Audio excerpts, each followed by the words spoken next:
All right, let's. Okay, let me aim my Discord correctly. Sneak preview, everyone. Whoa, All whoa, right. whoa. Hi, everyone. It me, Damie. I'm dynamic. I'm augmented. I'm a media interface. And today, oh, I like that Lemons is just dancing, just fucking boogieing on her. Oh Boogieing. I'm shit! just having a good time. Let me quick change out. I forgot to tag you guys in my starting. At John's at war. And what are you, holy lemon god? 11. 11. Got it.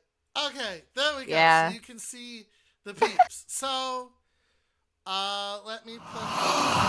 Oh, Christ. Hi, Saitama. Ghosty. I see that. Let me put up a warning on my screen to let everyone know that we will be talking about mental health. All right. Where is it? Text. Warning. Talking about mental health. Okay.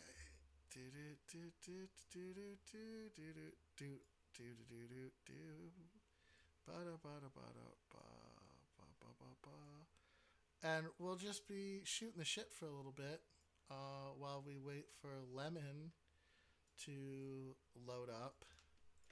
There we go. There we go. But hi, Saitama. How you doing today, broski?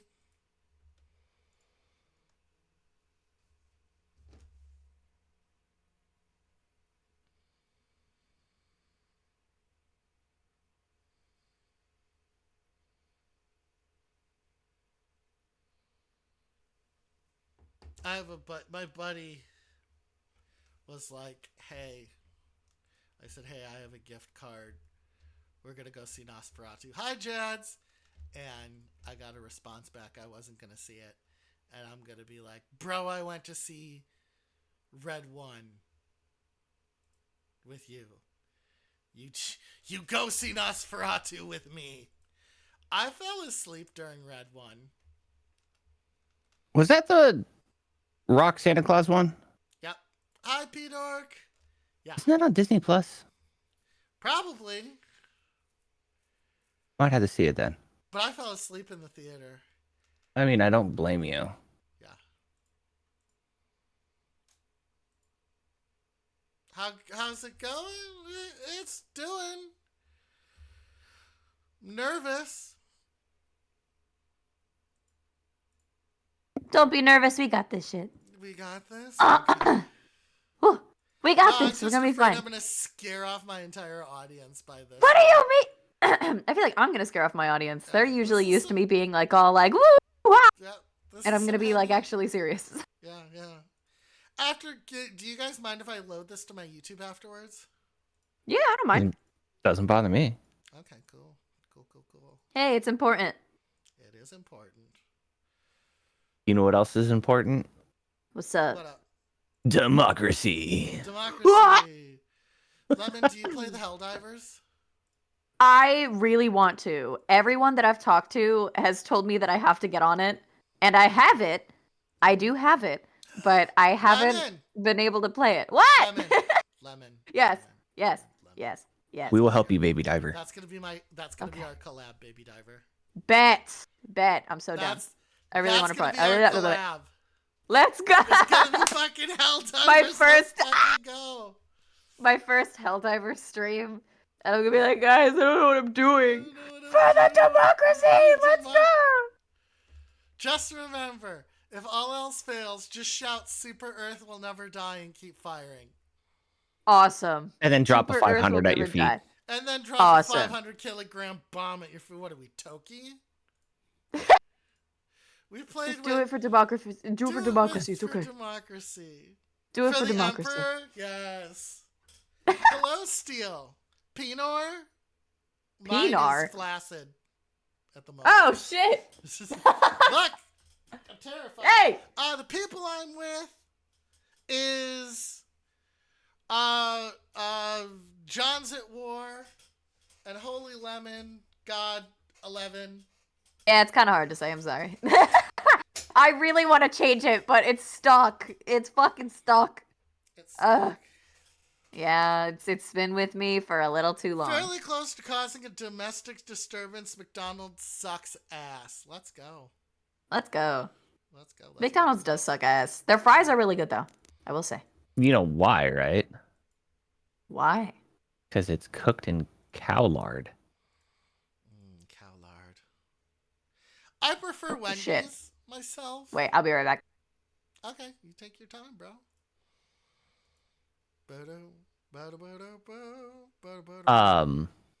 Oh, my stream started.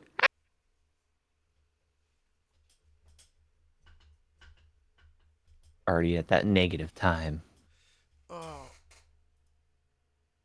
Oh. Honestly, I prefer that sweet. I like the Burger King fries. I like Carl's Jr. Hardee's Yes, Hardee's in your area. in my area. Oh my god. You can the really, hash you can really, browns. you can really, You can pinpoint where somebody relatively Yeah. lives. if they say Hardee's or Carl's Jr. Yep, if they say Hardee's or Carl's Jr.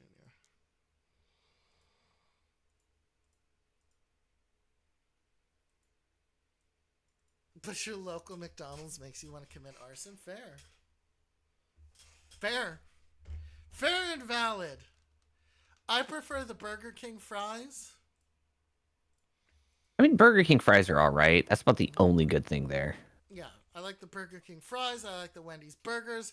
And I also like the delicious Carl's Jr., as the kids say. I like Carl's Jr. burgers. Them burgers is I think they have some of the best burgers. delicious ass burgers. Mm-hmm. My kids just always want McDonald's because they have no taste buds.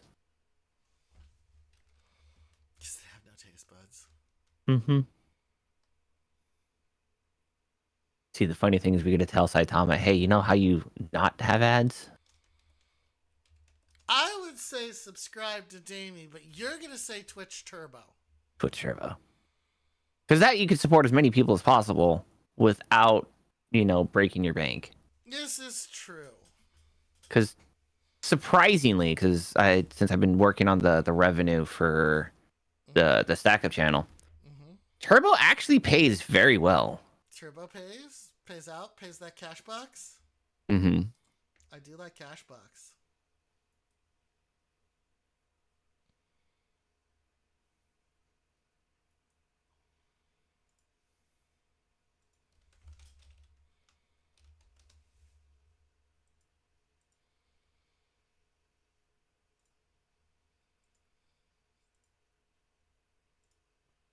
Totally not paying attention to another person's stream.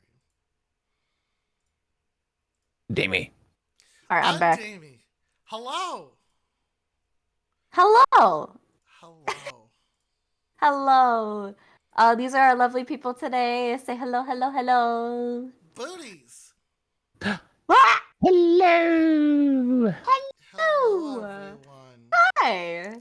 Yes, we've got a lot of really cool people today. We've got Damie and John at War. They're a bit low. Yeah, I'm going to turn them up. By the way, Lemon, started Yes. talking, it was it's like a John's. John's at War. I'm going to poop myself. Anyways.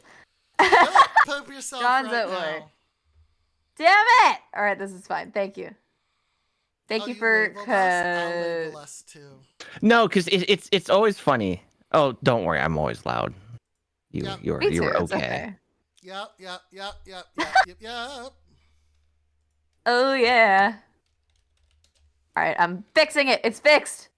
It's fixed. I Here, did wait, it. We're good. I'll just do what your your things say as I'm Peter, thank you fumbling so much for for following. words. Welcome to Lemon Gang. Welcome, welcome. Alright, let's Here. add another one. All right, there we go. Hello, everyone. How's it Hello. going? I hope you're all doing well today. Are you ASMRing this up? Yeah. Yeah, because I saw your ASMR tag. Oh, nice. Yeah, I have the ASMR tag in there. Hi, welcome in. It's good to meet you, Pedro. Hello from Davies Oh my Chat. god, Hi. one of my bros. Yeah. Oh my goodness. Do we want to? I know I'm a yapper. I'm loud as fuck. We could unite our chats, yeah. Okay, let me knock on your door. Oh my goodness. I'm so nervous. Mm-hmm. All right, there's the funny Discord call. And there we go. Okay. Is it just open stream together? What do I do? I sent you a knock. Yeah, I accepted it. I don't know how this works. Is it shared chat? You're a host, I think. Yes? Let's see. Maybe? Shared chat. Start shared Streamers chat. try to figure out how to use it. Okay, there we go. Streamers Got it. gonna Yeah! Stream! Yeah. Okay, Streamers cool. don't stream! This is the first time I've ever Alright. done this. Alright, so we've united our chats. That way we can take questions from both sides. Mm-hmm. Yes. Don't look at me. I'm too lazy to stream today. Thank you so much for following. Welcome to Lemon Cake. That is so fair. That is so fair. I gotta keep on that grind, so... Yep. So, Oh, Dave, you don't want to know how often I stream, but I'm cosplaying as a single parent because my wife is in Mexico on vacation. right. Cosplaying as a single parent. Nice. Yeah. Hi, Noble. Hi.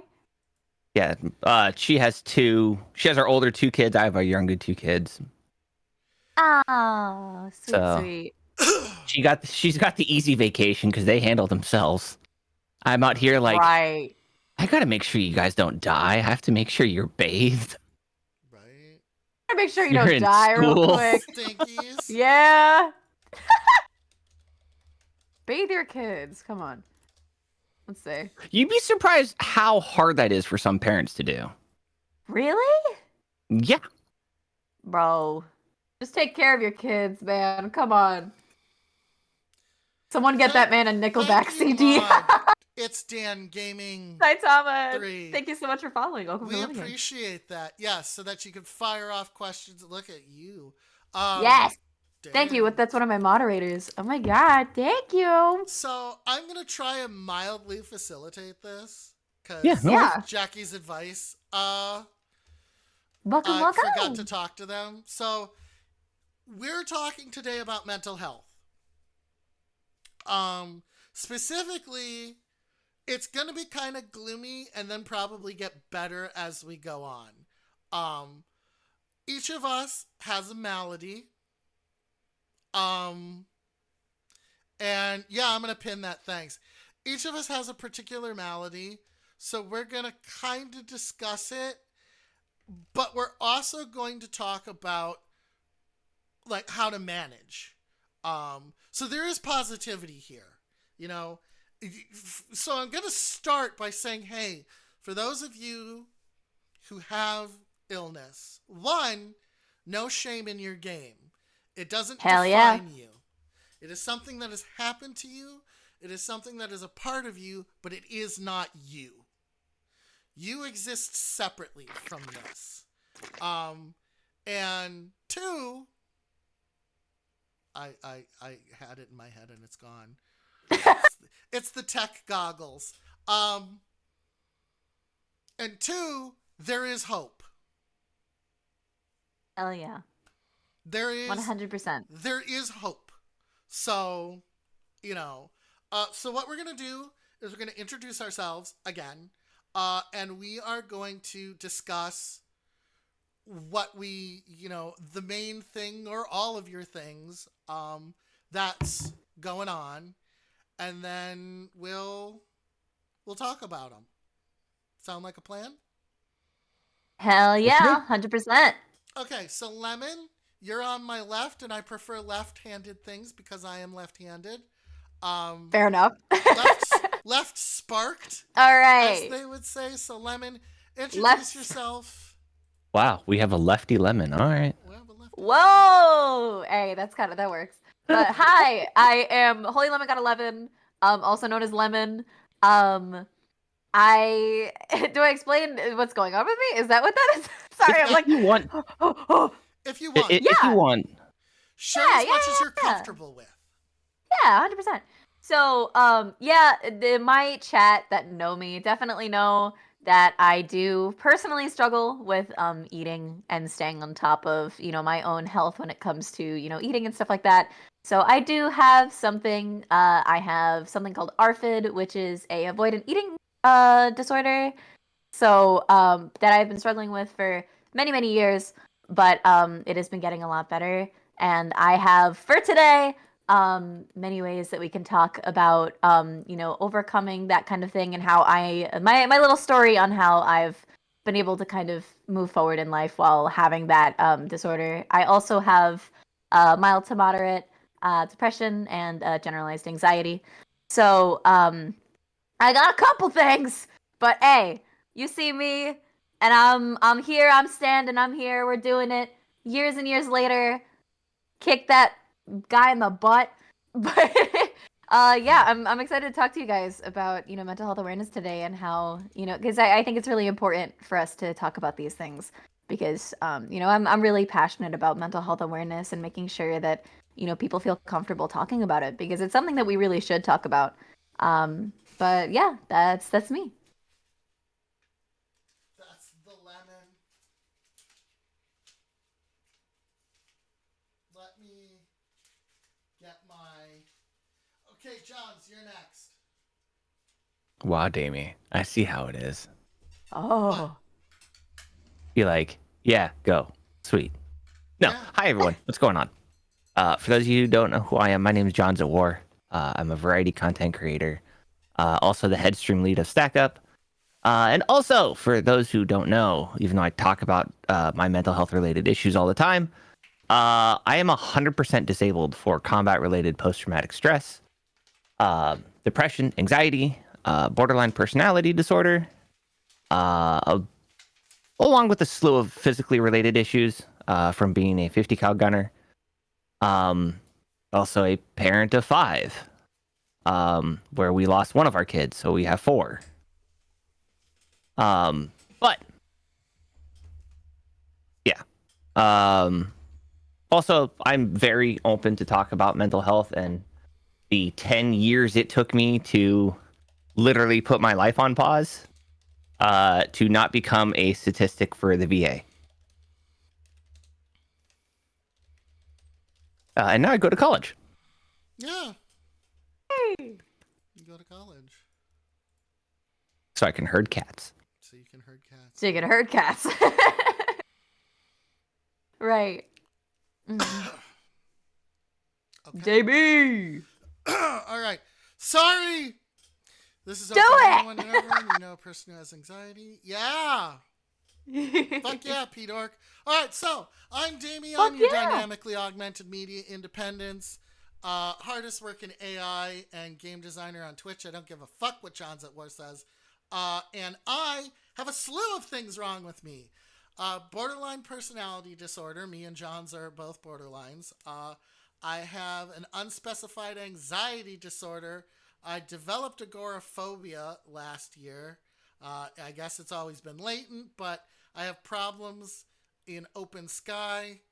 I have PTSD from trauma as a child. And major depressive disorder. Open everyone. You need to know, as a person who also has anxiety, how do you not get anxious about content making? Like anxious that no one is going to watch your videos and that all hope. Oh, that's a good question. I can answer that one. Yeah, go for it, John. Yeah. You gonna field it? Yeah, I can field it. So, P-Dork, I've been creating content for over 8 years, or almost 8 years. I've been doing this since like 2017. I'm an ancient when it comes to the life on the internet kind of person. How do you get anxiety? How do you overcome that anxiety? Truly, you don't. What it boils down to is you have to put yourself out there no matter how anxious you are. But it's kind of like, yeah. One thing that I tell a lot of people is, you know what? Every video is not going to go viral. Every stream is not going to pop off. So true. But if you don't do it, it's not going to happen anyway. Mm-hmm. So the only way to overcome that anxiety is to be like, you know what? I'm doing this for me, not for other people. Yes. Yeah. And as you should be, you know, I mean, a lot of people start streaming because it's what they love to do, and they, you know, have a really good kind of like a passion for entertainment and the entertainment industry. Just love, you know, sharing their love of, let's say, gaming or, you know, conversation with other people. And I think that it's really important for, you know, content creators to really understand that it's like, hey, you're doing this for yourself too. It's not just that you're entertaining people. You know, you don't need to do everything to fit the bill, to be, you know, popular, blah blah blah blah blah. Do it because you love to do it, and things will work out if you just keep on, you know, pursuing stuff that you love. So yeah. Another thing. Another thing. For me, I started content creation as a form of therapy for myself.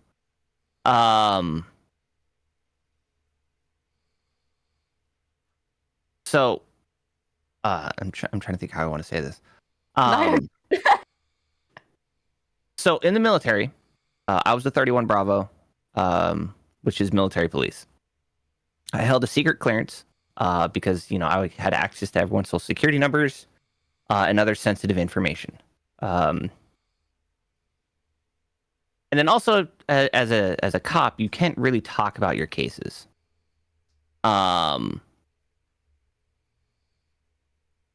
So I just learned to never talk about any of my issues, and that's kind of how a lot of my mental health related stuff just came up. And I couldn't talk about it because in the military, you're perceived as very incredibly and stupidly weak. And so it's, you know, I got into content creation because, like, you know, I need to do something. Like, and then now I've learned to not shut up. Hey, hell yeah. That's awesome. That's really cool that you use that as kind of like your gateway to helping yourself with you know, talking about stuff. Because I know that I think each one of us has, you know, taken this time to learn how to talk about it. Because obviously, you know, with how people perceive mental health and stuff like that, it can be really, really hard to, you know, to talk honestly about it out and up front, for the fear that people who are deemed as quote unquote normal will see it as something like, oh, that's fucking weird. What the hell? No, I don't have that. But nobody's normal. That's another thing I've kind of noticed, is that nobody's normal. And we all have our ways of coping and moving forward in life, and having our own little hacks and ways of, you know, making things work. One thing might work for someone else, one thing might not, but at least, you know, we all have our own respective experiences that we can, you know, continue to move forward in life with, and that we can, you know, learn to cope and you know, live with what we have and keep on, you know, again, moving forward in life. So that's really cool that you did that. That's really sick. And yes, for PDork, definitely turn off your viewer count. I know it's really, really hard to, you know, not look at your viewers, but I find that if I have a stream and my view count is down, I'm going to get discouraged really quickly. And that's not what you want to happen. You know what I mean? You don't want to get discouraged while you're doing something that you really love to do. And I think that people come into, you know, to watch content not because it's like they want to see the person having fun. They don't want to see the person being like, okay, well, now we're going to do this because it's the popular thing. They want to go in and see you having fun. That's the content, you know? That's what live streaming's really all about.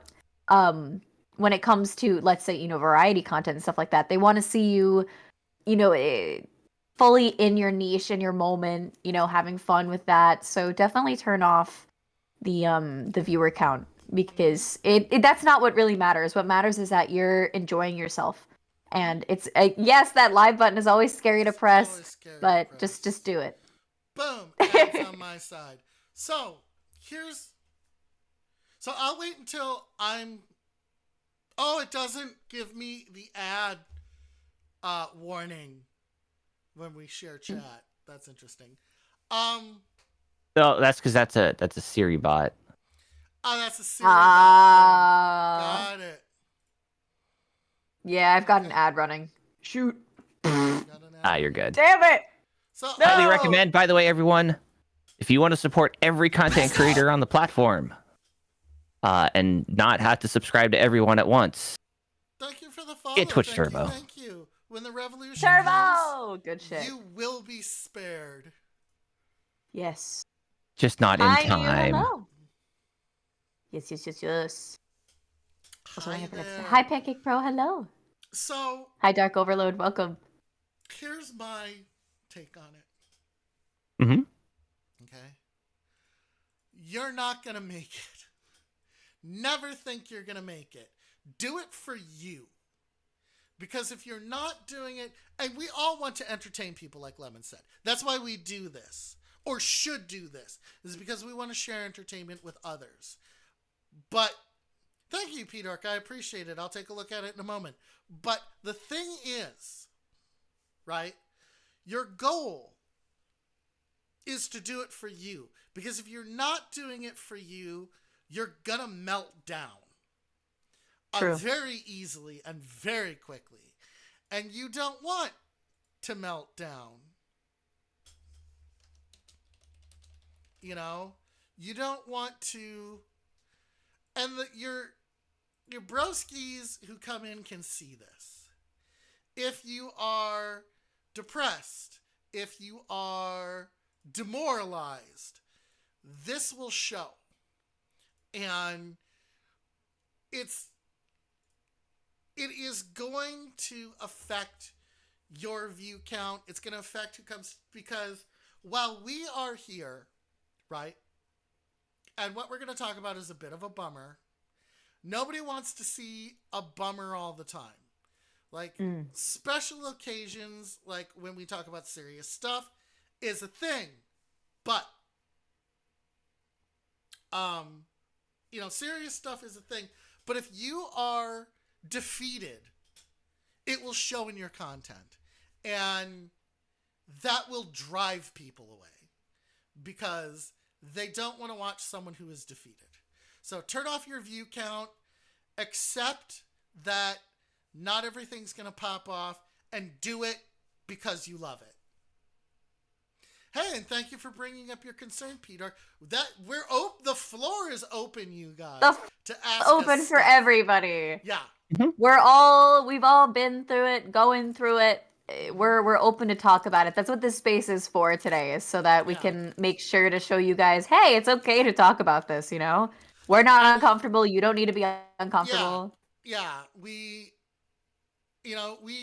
all are here because we want to share and answer questions. Also, disclaimer, none of us are therapists, by the way. None of us are therapists. Oh, very true. None of us are therapists. We are talking from personal experiences and how we have learned to cope. If you need therapy, go get some therapy. Go seek it. That's the one thing. But seek it. Therapy. We're not going to be here for you. We can only tell you what we feel and what's working for us. Mm-hmm. Yes. Exactly. Exactly. So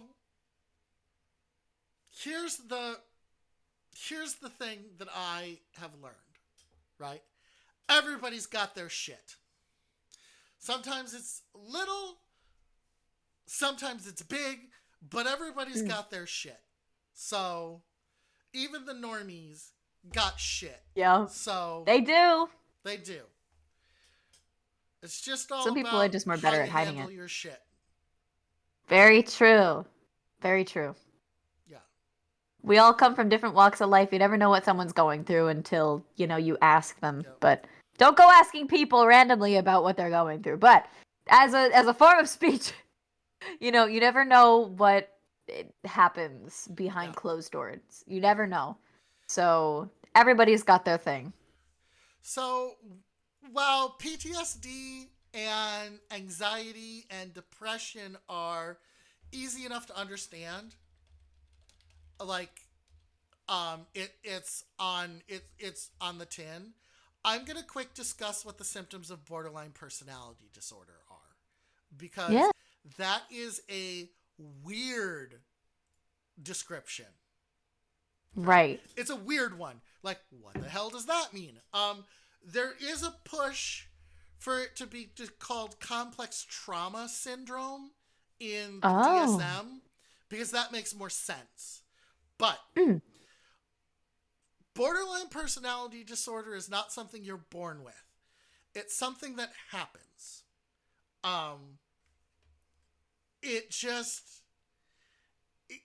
Too much happens and your brain breaks. And once it does that, there's no going back. Right? You can't unbreak the cup. You can do the thing where you put it back together and you use gold to fill in the cracks, but you can't. The cup is broken. You can use it if you fix it, but here is what's going on. The symptoms can include, and you got to have like 5 of these symptoms in order to really classify. So, a strong fear of abandonment. And this includes us going to extreme measures to feel like we're not getting abandoned, even if the fears are made up. It can cause us to stranglehold friendships. A pattern of unstable, intense relationships or believing someone is perfect one moment and then believing someone is all terrible the next one. It's black and white thinking that can happen. It's not great. Quick changes in how you see yourself, including shifting goals and values, as well as seeing yourself as bad or if you don't exist. Stress-related paranoia. Impulsivity, which is dangerous. Gambling, driving, unsafe sex, spending sprees, binge eating, drugs, or sabotaging your success. These are all things that can happen. Threats of suicide or self-injury, often in response to fears or separation. Massive mood swings can be another one. Ongoing feelings of emptiness or not understanding who you are or having a concept of what the self is. And then also inappropriate, strong anger outbursts is another one that can happen. Gotcha. Your question is, you need to know for personal reasons, because every time you bring it up, other people say, I can't have it because I've never been in the military, but I feel like I have PTSD. So... let me answer this one, Damien. Sure, Yeah. bro. All right. Hey, P-Dork. Anyone can get post-traumatic stress. I have it. This is why I specifically stated I have combat-related post-traumatic stress. Because that is usually the one that's typically meant for those in the military or those who have been subjected to a combat-related environment. Like, those who are living in Afghanistan or Iraq or other combat zones. Hence why it's combat-related post-traumatic stress. Yes. But yes, anyone. You can get it for literally anything. You can get it from, being disciplined with a belt. You can get it because, because of trauma. Just literally anything can cause post-traumatic stress. It's what it does is it's almost a complete rewiring of your brain. It is, actually. John's is not wrong. Scientifically, if you look at our brains, they're wired differently now. There are different areas that light up, that don't light up in kind of an undamaged, unborderlined brain. Depression also rewrites your neural pathways as well. Hi, Liz. That's my person. Hi. Depression also rewires you so that you are more likely to respond to negative stimuli with depression. It sucks. Our brains are garbage. They're barely hanging on hunk of wetware and meat. Question from me. If a friend unaligned themselves and people say different all around acting and behavior ways, what do you think would be the best way to deal with that?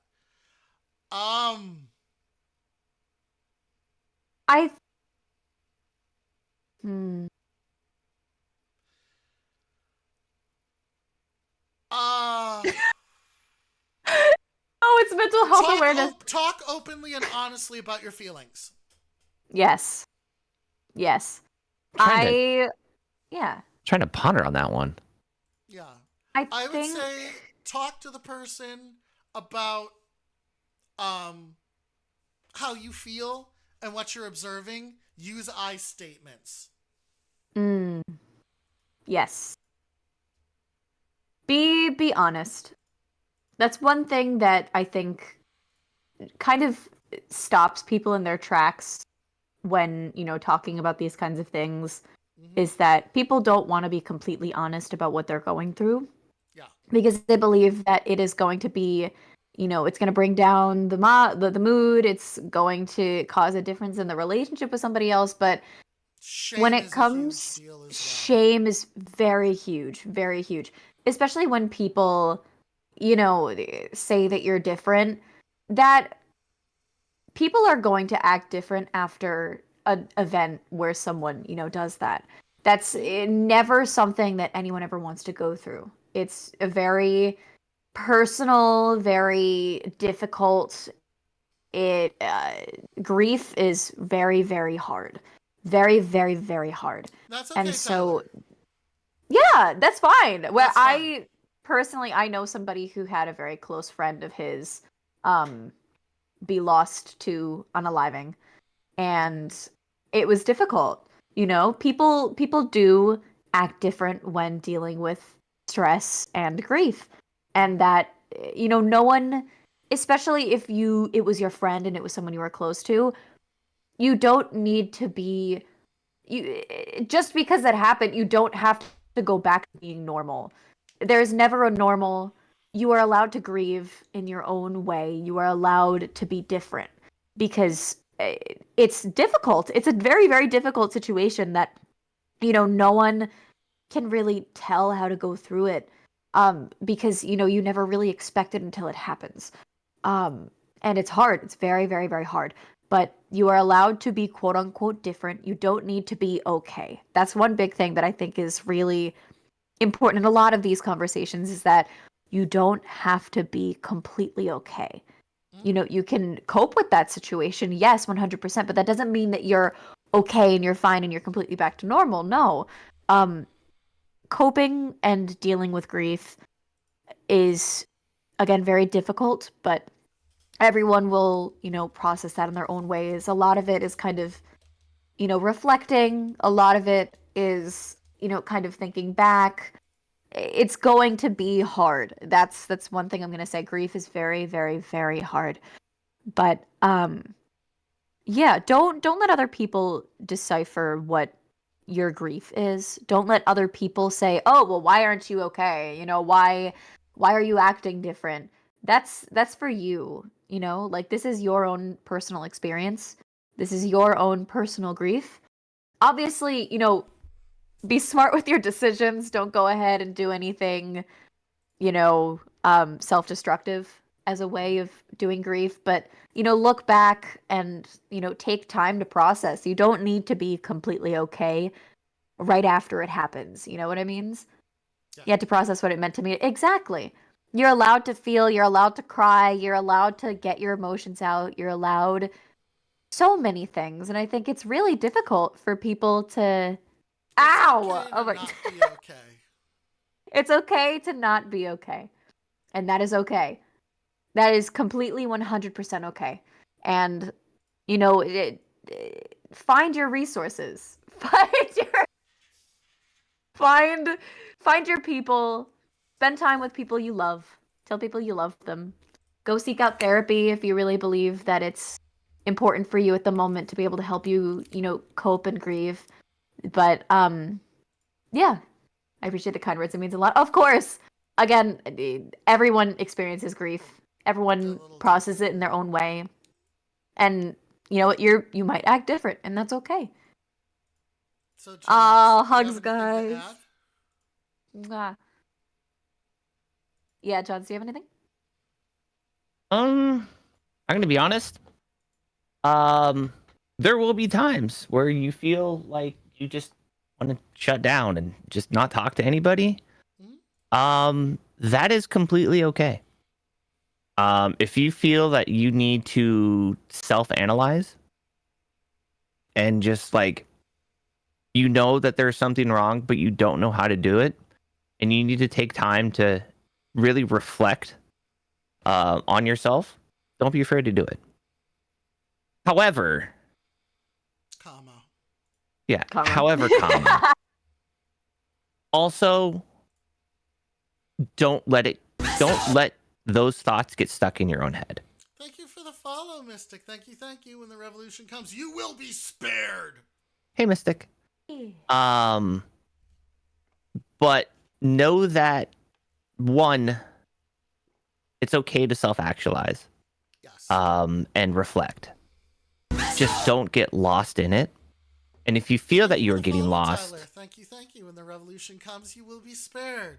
Sorry, I have to do the thing, Jones. No, you're fine. And if you have, and you feel that you are starting to get too deep into it, just talk to somebody, whether it's a therapist, a close friend, a trusted individual, and be like, hey, I know something's wrong and I don't know how to deal with it. Seek someone out.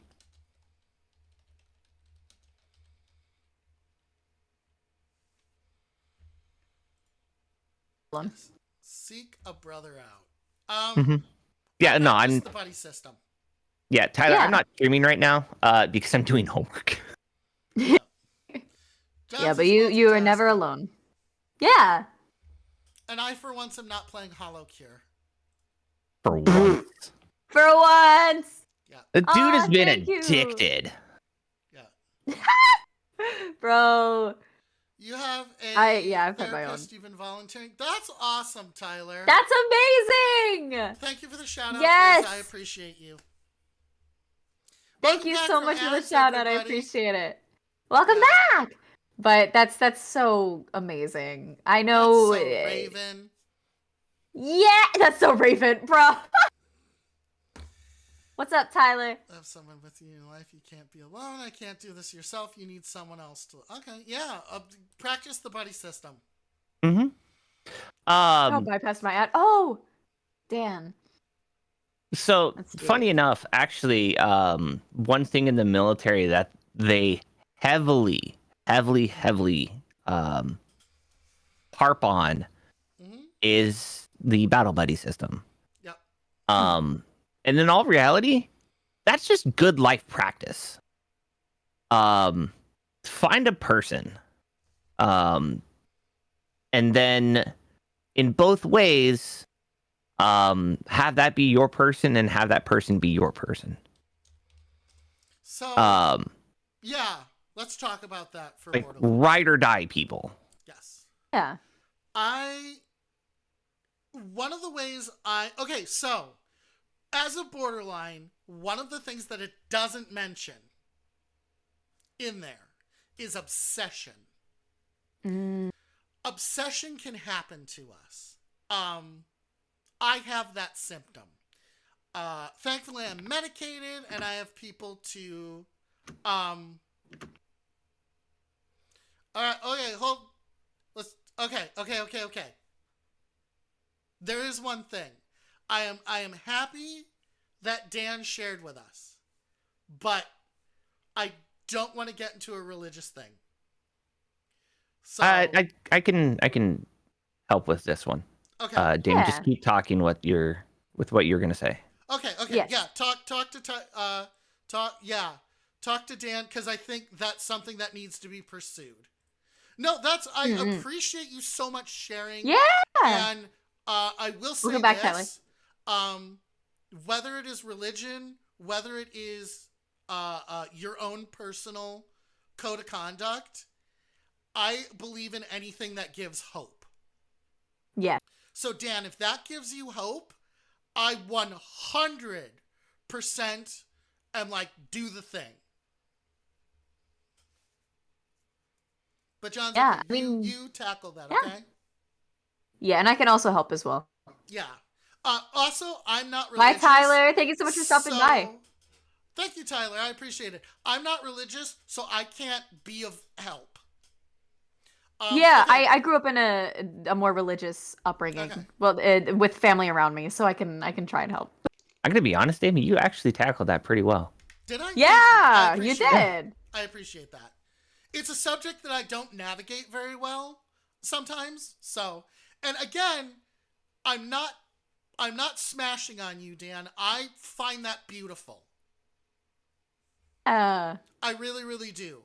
I find real faith used correctly to be a beautiful thing. And that's where I'll leave it at that point and let you guys handle the rest. Okay, so Fair. I've managed to channel my obsession in a correct way by finding a person. I'm someone who needs a person. And most borderlines kind of try and find a person. And what does that mean? So my best friend, Liz Justice, also a streamer, wonderful streamer, is a... Liz, if you're here, shout yourself out. Is my person. And what does that mean? Liz is there to listen to me when I am in pain, is there to be there when I am happy. She shares in my joy and my sadness.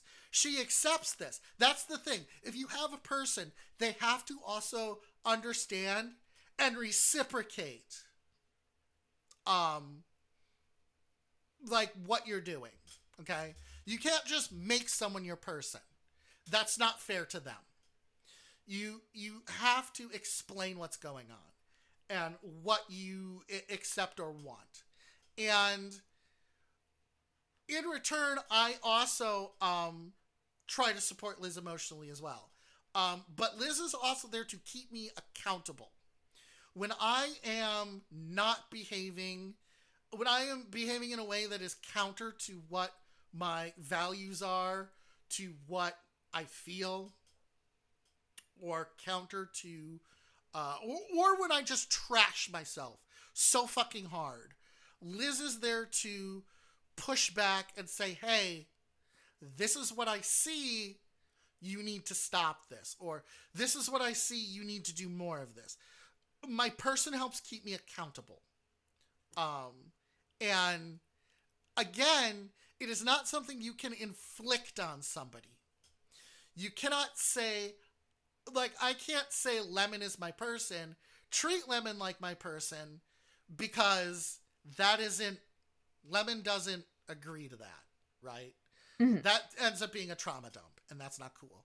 I have a backup person. I have Johns, who has offered to assist me when I am in trouble too.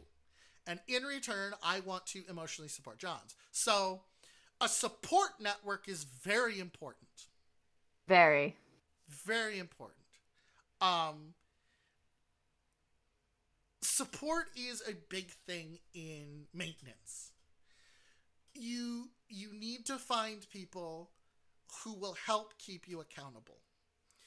And you also have to keep yourself accountable as well. But there's something I love to say. The base of the lighthouse is always dark. It's easy to see things outside of you, but you are the lighthouse, and it's hard to see yourself sometimes in a correct light, especially borderlines. We have so much difficulty with that. I'm medicated to the gills, and I still have problems with it. I'm on a mood stabilizer, I'm on antidepressants, I'm on an anti-anxiety medication. It keeps me stable. But I need therapy as well because, hand in hand. That's what I believe in. Right. But it is important to find somehow to shine light on the base of your lighthouse. I always say get a flashlight. Or have someone hold the flashlight for you.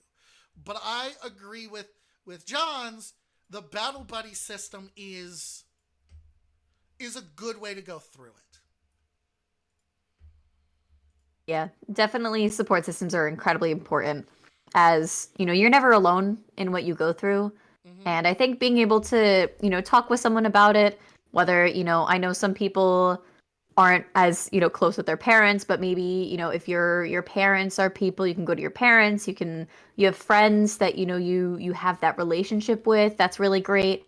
Just people that, support you and want the best for you, that you can talk to about that and, have that support system. I mean, I wouldn't be where I am today if it weren't for, part of my family and, my therapist and stuff like that for, supporting me through all of what I was kind of struggling with. So I wouldn't be the same person if it weren't for having that support system. It's really important. A lot of people say, oh, you can do things on your own. But for this kind of thing, it's not bad to ask for help. It's never bad to ask for help. I think that there's so much of a taboo for people to ask for help from other people because that makes them seem weak. But honestly, you asking for help makes you the stronger person because you're putting yourself first, and that takes strength. That takes a lot of strength. So yeah, definitely support systems are very incredibly important. Biggest support system. I know a lot of people aren't close, but believe me, it's worth it. But your parents are going to be the biggest support in life. Some people Thank you so have much, P-Dark. that good I appreciate relationship. that. Yeah. Thank you so much I'm for the glad follow. I Welcome could to be loving there you. for you when the time came. Yeah. Yeah, I'm gonna be honest, Dan. When it comes to me, my parents were not the greatest support system. My father committed Sudoku Mm-hmm. when I was 7. And then my mother was just never had a typical Asian mother who only expected greatness. Funny enough, it was my grandparents that were my better social support system. There you go. So you're not wrong on the family part. Family can be a strong Family can be an support. absolute Yes. great support, whether it's even your siblings.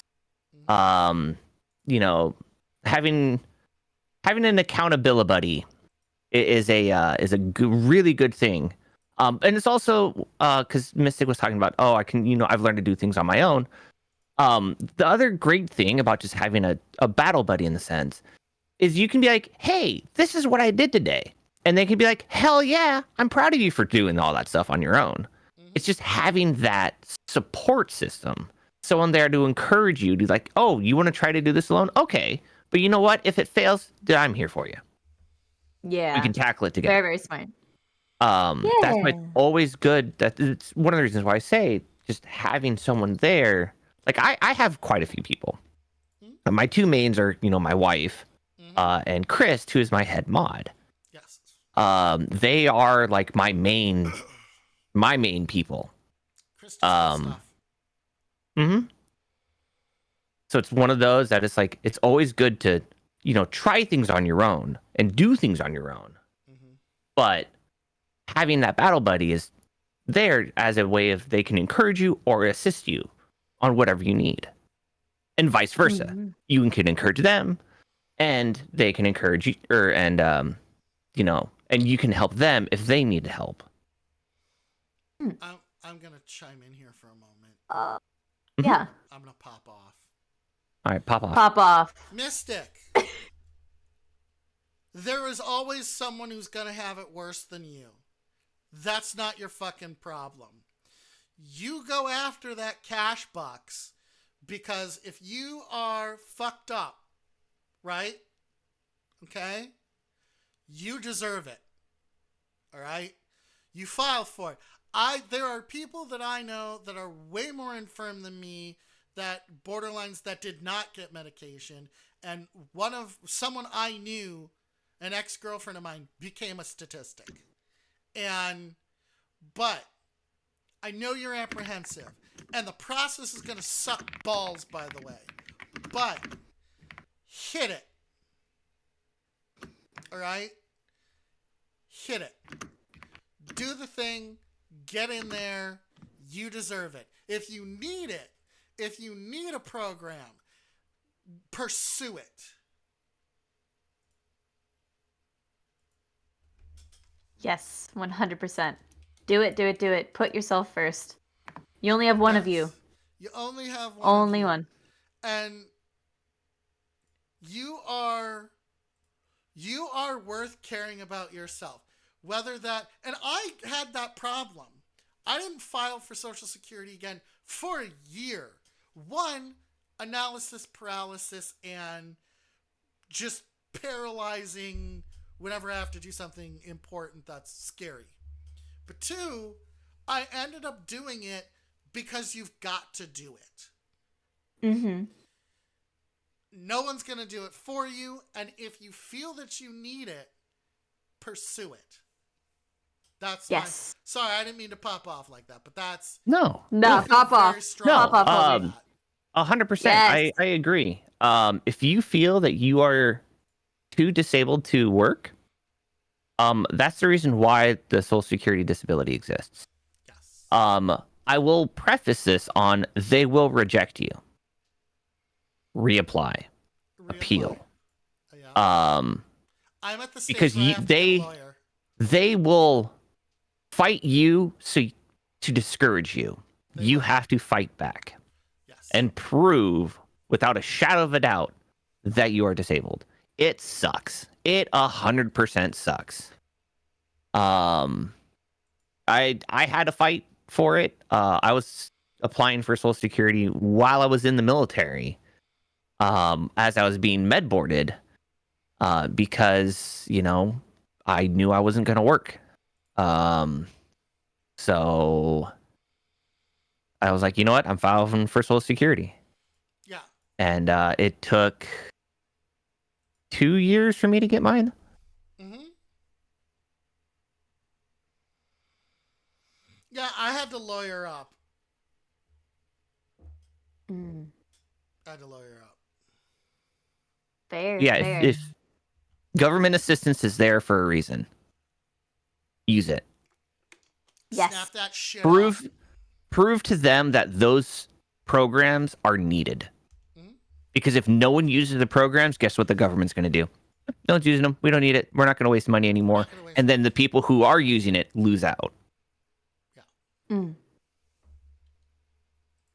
I'm going to quickly chime in here. UX Ghosty, I'm so glad that my videos were able to help you in your time that you were feeling down. That really brings a smile to my face. That's all I really want my content to do. So I'm so happy that I was able to bring you some happiness and joy when you were feeling down. So thank you so much for your sentiment. I appreciate it so much. I love it when people tell me that, because I want to make sure that my content's also helping other people, because it's also my own form of therapy, making comedy and showing people the bright side of things. So that really means a lot. So I'm so glad that I was able to help you. So mwah, mwah, mwah, mwah. Much love. Also, thank you, Copper, for the follow. Thank you. I'm in ads. Damn it. You are an ad. You're a walking billboard for why we need medication. Yeah.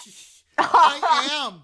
No, John's isn't wrong. I will not elaborate, but I did have to take an extended 3-year vacation because I was unmedicated, because I was not taking care of myself, and because I felt that I could do things on my own and nothing was wrong. And I was self-damaging like a motherfucker. Okay? Like a motherfucker. And it caught up with me. And so I realized at some point I need to do something or I'm going to become a statistic. So I fought tooth and nail. And now I am medicated so I can be stable, and I go to therapy so that I can tackle what's wrong. And try and cope, put right what is able to be put right, and learn to mitigate what I cannot control.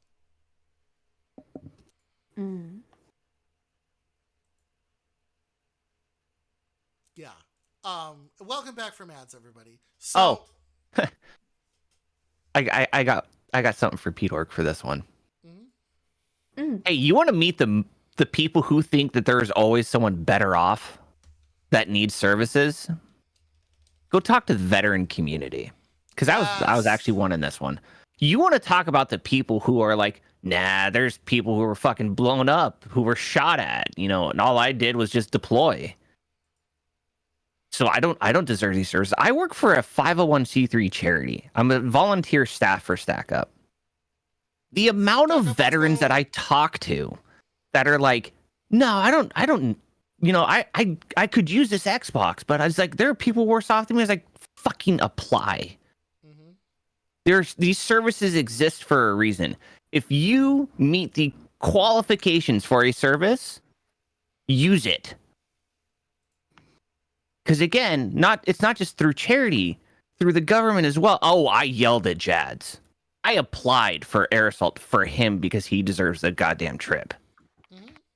I like how both your ads are just on rotation with each other. It's pretty much like, hey everyone, turn on both streams so that way when one ad plays. Hey. I'm so sorry, guys. Hey. So sorry.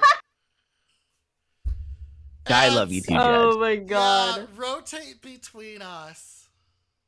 That sounds really bad. But use us both. It works. Yeah. I apparently was gifted a sub to Lemon.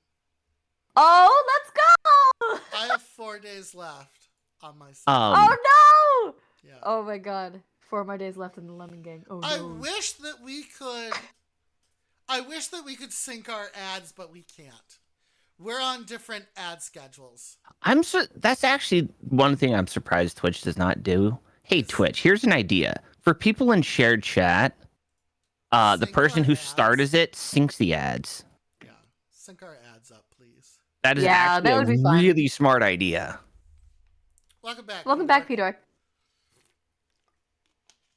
But yes, if you feel stereo, I wish we did. If you you may feel like, hey, there are people worse off. And guess what? Yes, there are people worse off. Like for me, I am physically disabled. I have a blue a blue placard. Also, I should mention I'm probably dyslexic without, being diagnosed for dyslexia. I have a blue placard. I get looks because of my blue placard, because I walk. I don't look physically disabled, despite that I am. There are people worse off, but guess what? I'm still disabled. I still need these services. So guess what? If you qualify for a service, fucking use it, please. That's what they're there for. Hello. And also, sorry for my cursing, but I'm 100% passionate about people needing, getting the services that they need and or deserve. Like I will yell at Jads again because I had to apply for him for an air assault trip. Yeah, put yourself first. Again, there's only one you. If you need it, just do it. Do it over and over and over again. Keep it applying. Keep on going for it because you deserve it. Yeah. That feeling is validated, Jads.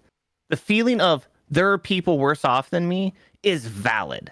100% valid. This is why I said you want to meet people in that go to the veteran community, because every single vet, myself included, is like, there's someone worse off.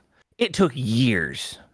Part of the 10 years of me putting my life on pause to not become a statistics was also learning that, you know what, there may be people worse off, but I need these services.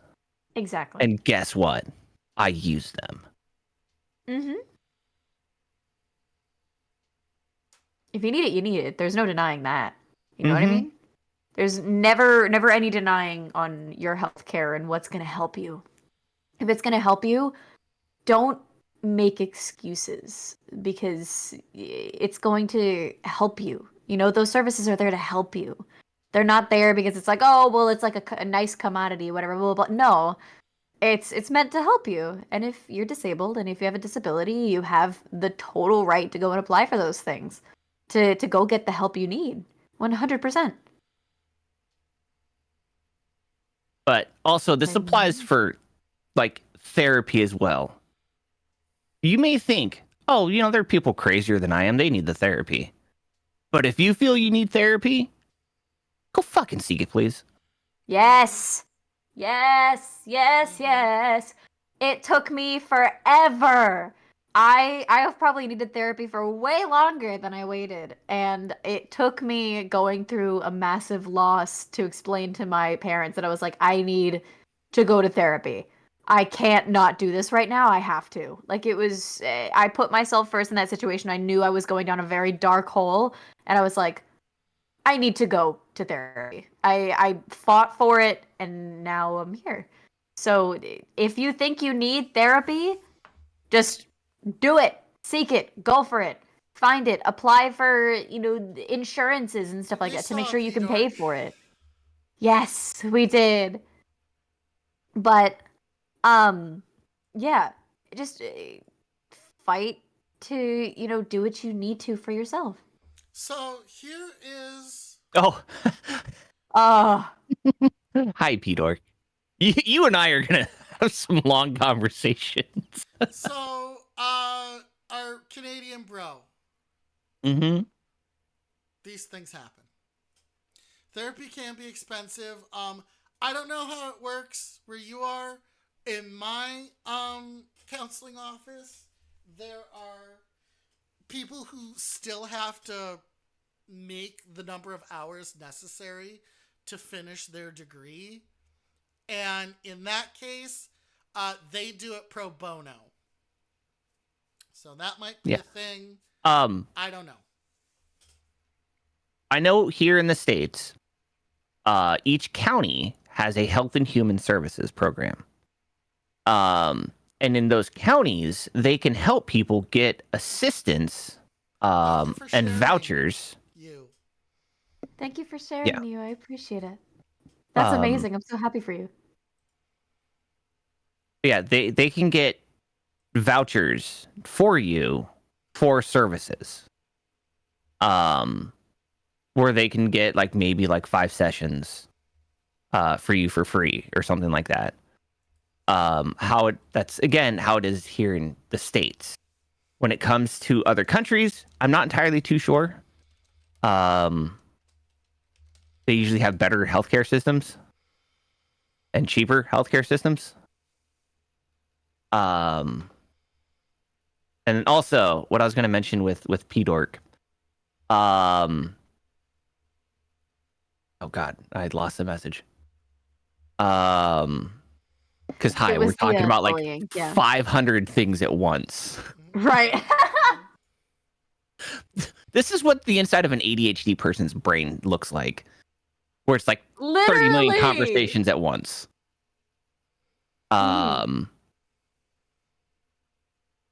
Because of your weight.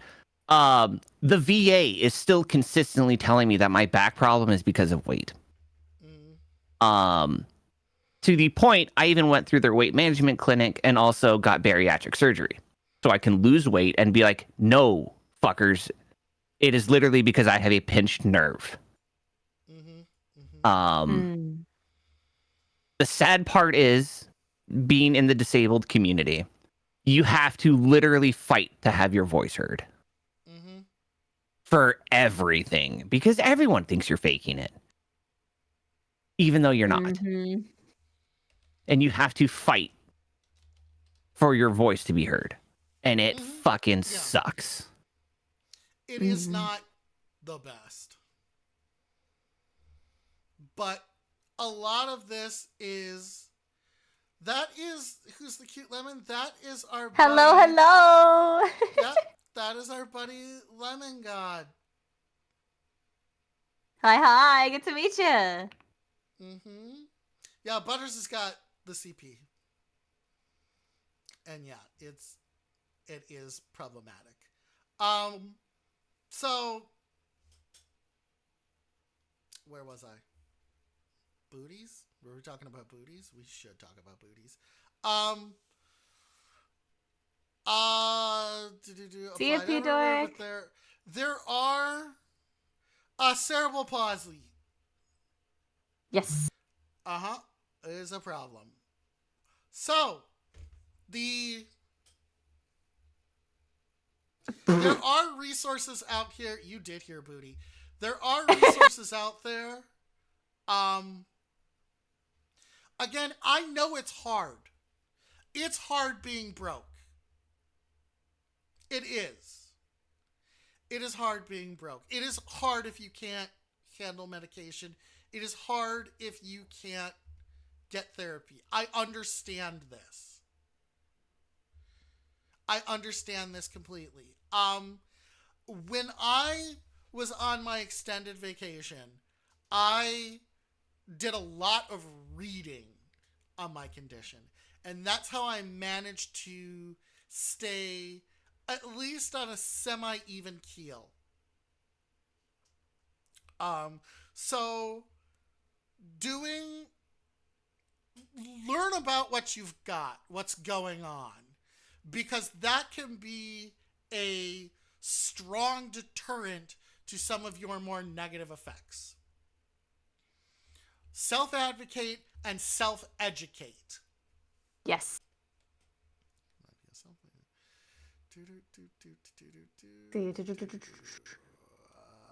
Yeah, Canadian that guy. Sucks, Canadian.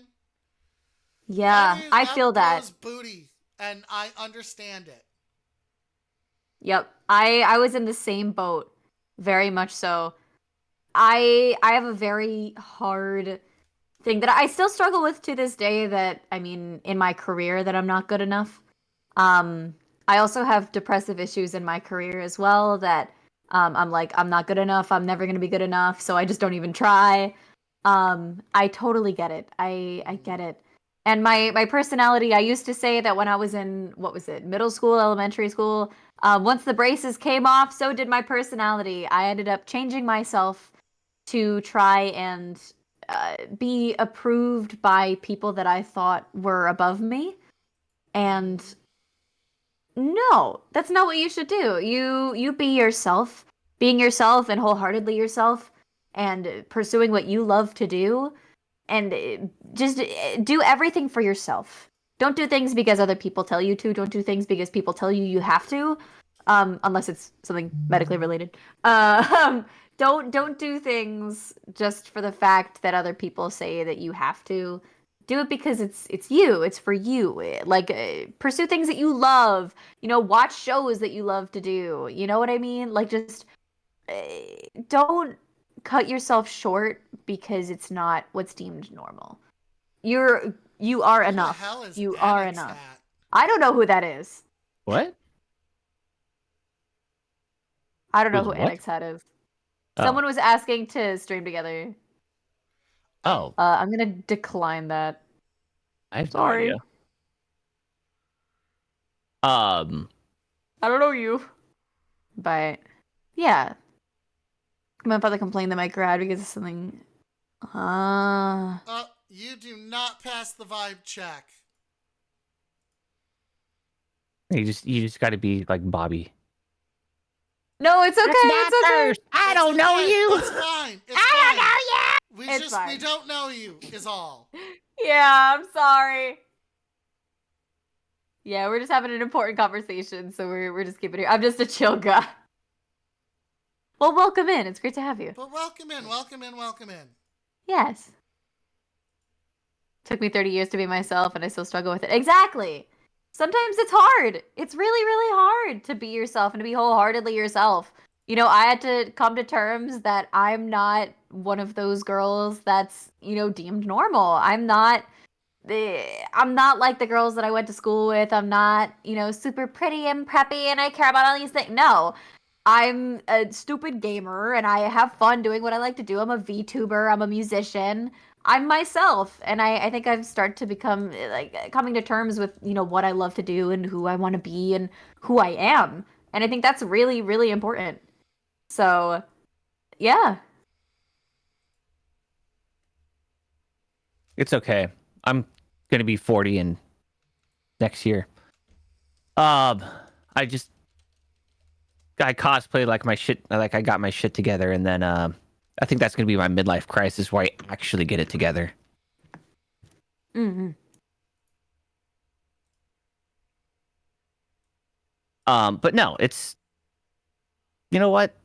To be funny enough, when it comes to people on the internet, a lot of us do not have our shit together. And guess what? It's okay. Funny enough, a lot of content creators, you think, because, you know, of what you see of them, have their shit together. I can guarantee you 99% of them don't. They just show what they have together in that sense. And guess what? It's okay. It's all right. It's nothing to truly worry about.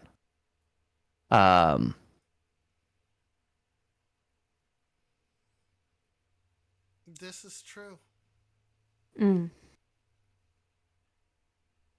I'm 26. You're not gonna have any clue what you're doing.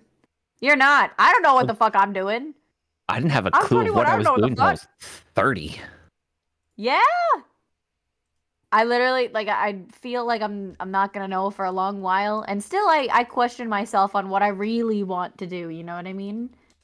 And I'm like, is this really where I'm meant to be, you know? Like, I feel like I have my place in certain places, like I feel really awesome here, but then in my career that I'm actually, you know, pursuing as like a degree, I'm like, I don't know if I really feel like I belong here.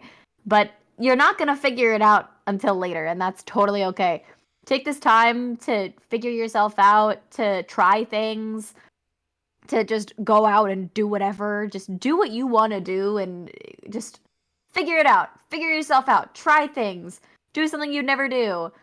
Just trial and error. Trial and error is where you're going to find the things that you really love to do and really, you know, want to make work. Like, I mean, streaming, I've always loved streamers and stuff like that, but I never knew that today I'd be, you know, a streamer that's planning on going full time, you know? Like, I never thought that that was where I'd end up, but here I am because I just decided to try it. So it's gonna take you time. It's gonna take a lot of time for you to figure out where you're meant to be and who you, yeah, like where you want to go. And that's totally cool. You know, you could get a full degree in something and never use it. And you know what? Yeah. That's totally fine. That's okay. A lot of people do that. Yeah, that is. I know it might feel really, you know, sucky to, you know, spend all this money to get a degree and then not use it, but at the same time, what you were meant to do when you were younger isn't necessarily what you might be meant to do when you're older, or what you want to do even. But I'm too dumb. Mm-hmm. Me too! Me and Johns invent things. We just invent games. Mm-hmm. Yeah. So, I mean, you're an inventor, but just not in the way that you expected, and that's okay. I love that name, Dookie Bones. Yeah! Me. Yes. I am a streamer as my job, and I'm happy and totally, like, I love this. If I could do this for the rest of my life and not do anything else, I would. Like, that's where I'm at right now, where I'm like, damn, I really found something that I really feel comfortable and love to do, and it's like, wow, that's so cool. Thank you for the posture check. I just cracked my back, and it sounded like a glow stick. Thank you. Actually, I need to... Stretch your back, guys! And hydrate. And also, hydrate, yes. So, funny enough, Welcome to Lemon Gang. When it comes to content creation and whatnot, I never thought I'd be doing this for this fucking long. Again, what Lemon said was like, yeah, I've only been doing this for like a year. I was like, oh my God, I feel fucking old. A year and a couple of months, and Johns was like, oh no. I am at my 8-year mark. I do this because so I found content creation through the person who inspired me, Patrick Static. He was a guy who inspired me. He's a really great guy. You know what? Funny enough, I still need to take my vitamins, and no, it's not because I'm old. It's because of my surgery. I need to start taking vitamins. I keep on forgetting. Yeah, I'm gonna be on vitamins for the rest of my life, which I'm fine with. You know, vitamins and weed, that works for me. Vitamins and weed. Vitamins. It's and the ganja. Vitamins and herbs, baby. Hell yeah. Tea is good too. I love They tea. need to make that shit I love tea. medically available in my state. They just need to make it federally legal. Makes Yeah. it cheaper for me in Yeah. the long run.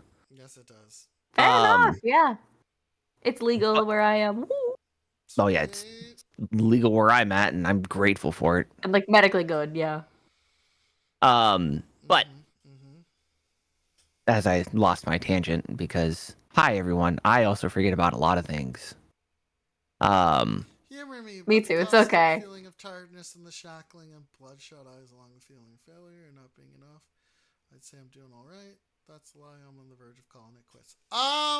Oh my god, I It's had that for so long. not for everybody, but now if you're talking about content creation, if you'd like to know, the average lifespan of a content creator is about 2 to 3 years. about 2 to 3 years.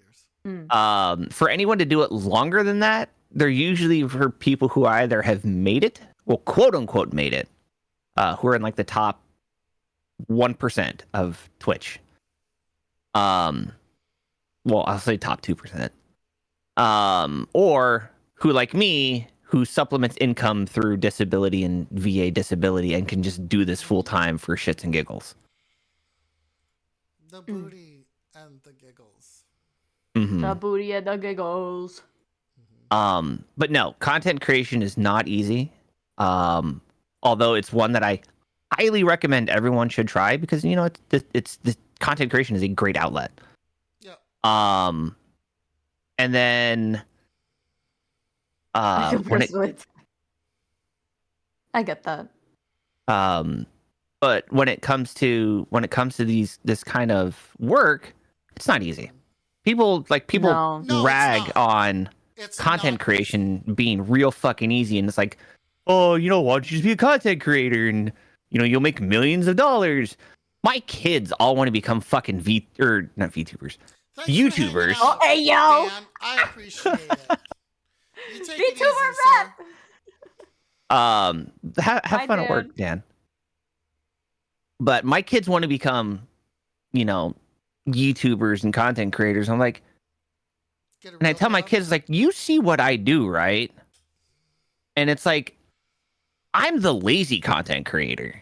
Like, I just stream for hours on end, and that's it. I have become basic bitch, and I enjoy it. This is the kind of content that I like to make. Is guess what? If you don't see it live, you see it through VODs, and if you don't see it, well, in 60 days it goes away. And then also just half my streams are dedicated to Stack Up anyway, so it's you see it there, you see it, on my channel. Either way, you get the same content. You get lazy me. Still, that's very true. First to say that streaming will not replace the income of a 9 to 5. People can't 100%. go into streaming expecting that they're going to be able to get the amount of money that comes out of a 9 to 5. They can't go in and expect that it's going to, come out as a career or something like that. I'm doing it with the fact that I love what I do and I would love to see it turn into a career because it's, I'm putting together all of the things that I'm really passionate about into one field. I'm not expecting that it's going to become something that's like, I'm super, whoa, whatever, blah, blah, blah. But I do see myself having a future in it, absolutely. And, that's totally true. But you're never, you can't go into it expecting that you're going to end up being like, 5 million followers, multiple viewers, so many subs, blah, blah, blah. You can't go in expecting that. It takes a lot of hard work, a lot of elbow grease. It takes a lot of, kind of waiting and a lot of like self-promotion, and it strips you apart. If you really are trying to be as consistent and crazy as like, the big people out there that are posting all the time and blah, blah, blah, it strips you out. Like it stresses you out. It burns you out. These people don't do this alone. That's one thing that I've kind of learned is that big streamers will not do their content alone. They usually have people that are helping manage, that are helping edit. They're not doing everything by themselves. So you can't really go into it expecting a net positive to be like, oh, well, I'm doing this by myself and I can do it by myself. It's kind of like the concept of like having that support system for, your content creation and stuff like that to be able to support you and help you with, keeping that forward and blah, blah, blah. But, you can still pursue it and have a lot of fun with it. Ghostly was talking about punching their ticket. Got it. Okay. Sorry. We misunderstood that. I'm glad you're still around. Yes. You know what, Ghostly? We can get a little dark. I'm okay with it. Lemon, so, you okay with it? Yeah, that's fine. Get dark, Johns. All right. So, as someone who is, seen what war has done, and kind of, had a lot of negative things go on. I almost became a statistic for the VA several times since 2013. Like my honest to God last attempt was 2017. Then it was right before I got into content creation. Hey, you're almost approaching your 10-year anniversary.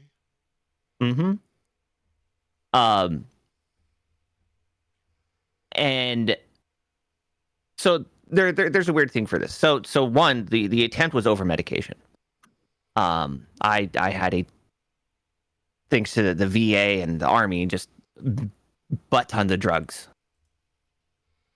And it would have worked had my wife not rescued me and called 911. And they charcoaled my stomach, and I was, in the hospital in a coma for a bit, which I'm grateful for what she's done. The weird part about that attempt is it kind of got out of my system, the desire to do that, which is a weird thing to say. But we do appreciate that you're still here, Ghostly. It is a hard thing to talk about. About wanting to end your own life, to end your own suffering and whatnot. But the thing I will always tell everybody, it is a temporary problem with a permanent solution. It is absolutely it sucks to say, like everyone's suffering, like we all suffer in our own ways. Yeah. All your suffering is temporary. With intermittent bits of happiness. And that's kind of how a lot of us with mental health related issues kind of live. There are just bouts of happiness where it's like, okay, no, life doesn't completely suck. And we have to hold on to those bouts of happiness and try to extend those bouts of happiness. That's why I always say find an accountability buddy. Because, in those rough times, you can be like, hey, I'm not feeling good. And they can be like, hey, I got you. Right. And even if it's online, because again, Chris is my, he's my person. I've never met him in real life. We've only known each other, God, for how long? Since like 2018, I want to say. That's the point I just wanted to. You know what, Ghostly? I feel that. I 100% feel that. Welcome back from ads. Welcome back. I hope you continue to. I shouldn't say do your best. To try to find bouts of happiness. Yep. Because again, it is a permanent solution to a temporary problem. Very much so. And I have never, tried, but I've had people very, very close to me that I've had to talk down multiple times and it is incredibly scary, and it is something that I feel very strongly about. You have one life. You have one. So when things don't look great and things are bleak and there's, hard times, obviously it's a lot easier to say than to do, but there is always a light at the end of the tunnel. There is always, always, always. You never know how far or how close it is, but you're going to find those points of happiness. You are going to just pursue what you love to do. Take those moments and hold on to them, cherish them, keep them in your heart, because people are going to miss you. That's one thing that is very obvious when when you're outside of it, at least as someone who's seen and has had other people, commit and have their tickets be punched. People will miss you, and you are a person. You have a life, you have meaning, you are important to people. And it might not seem like it when your head is, tunneled towards that permanent solution. Just because it's a permanent solution doesn't mean it's not. It's so hard for me to talk about as someone who hasn't been through it myself, but at the same time I've been on the back end of watching it happen. You're important. You are incredibly, incredibly important. And I know it might not be super, whatever, as, a streamer online talking to you through a screen, but I'm looking at you, I'm watching you, I'm here, and I'm talking to you one-on-one, to each and every one of you that is going through this and that has, ever gone through it, that you are incredibly, incredibly important. And your life has so, so much meaning. Don't throw it away, because you are so, so, so, so, so incredibly important to people, to your community members, to friends, to family. You are important. And again, that being tunnel visioned makes it very hard for you to, see that. But you are important. You are valued. You are loved. Even if you don't see it, it is there. It is there.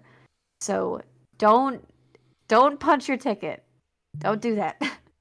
Stay with us and keep on searching for it. Happiness. If you don't like it, what was it? You show up, because once you miss a day, you miss all the days. Mm-hmm. Mm. But, here's another thing that I've kind of learned and developed. Mm-hmm. Is one, yes. There were people who will miss you. There were people who will not miss you. And it goes both ways. Live for the people who love you, and live to the people who spite you. Live so that they have the anguish that know that you are still around. Sometimes keeping going just to spite the haters is perfectly good. I did that for a while. I kept going because of spite, because, fuck you. They say the best revenge is to outlive your enemies. Fuck you, I'm going for it. I'm not... Go for it. Yeah. You can eat my ass. Oh. Yang, I'm okay. I'm doing a collaboration with my lovely friends here. We're talking about some heavy things today, but it's all for, mental health awareness and, being able to bring positivity and also talk about important things. So yeah. No, yes, I'm okay, Yang. It's okay. I know it's kind of whack for me to do a mental health stream after going through a loss, but it's okay. I'm good. I'm okay. I'm here. Okay. And one point you're not. Let us know. I appreciate it. I got it. I'm good. This is important for me to talk about. So okay. And one thing to again preface is we are talking in a place of our own experiences and how we have found ways of overcoming it. Persevering. Are these guarantees to work for you? No.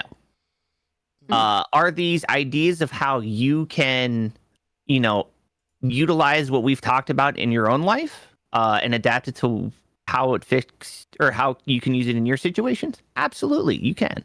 Yeah. Would I recommend what I did to overcome suicidal tendencies? Absolutely not. Yeah. I just happened to get lucky that the last attempt kind of got it out of my system. Mm-hmm. So please, by the way, again, if you feel that you need to talk to somebody, go talk to somebody. Mm-hmm. And if you feel that you cannot afford the services, at least here in the States, go to your county's local health and human services and see what programs are available in your local area. You might actually be surprised of what you can get if you just be like, hey, I need help.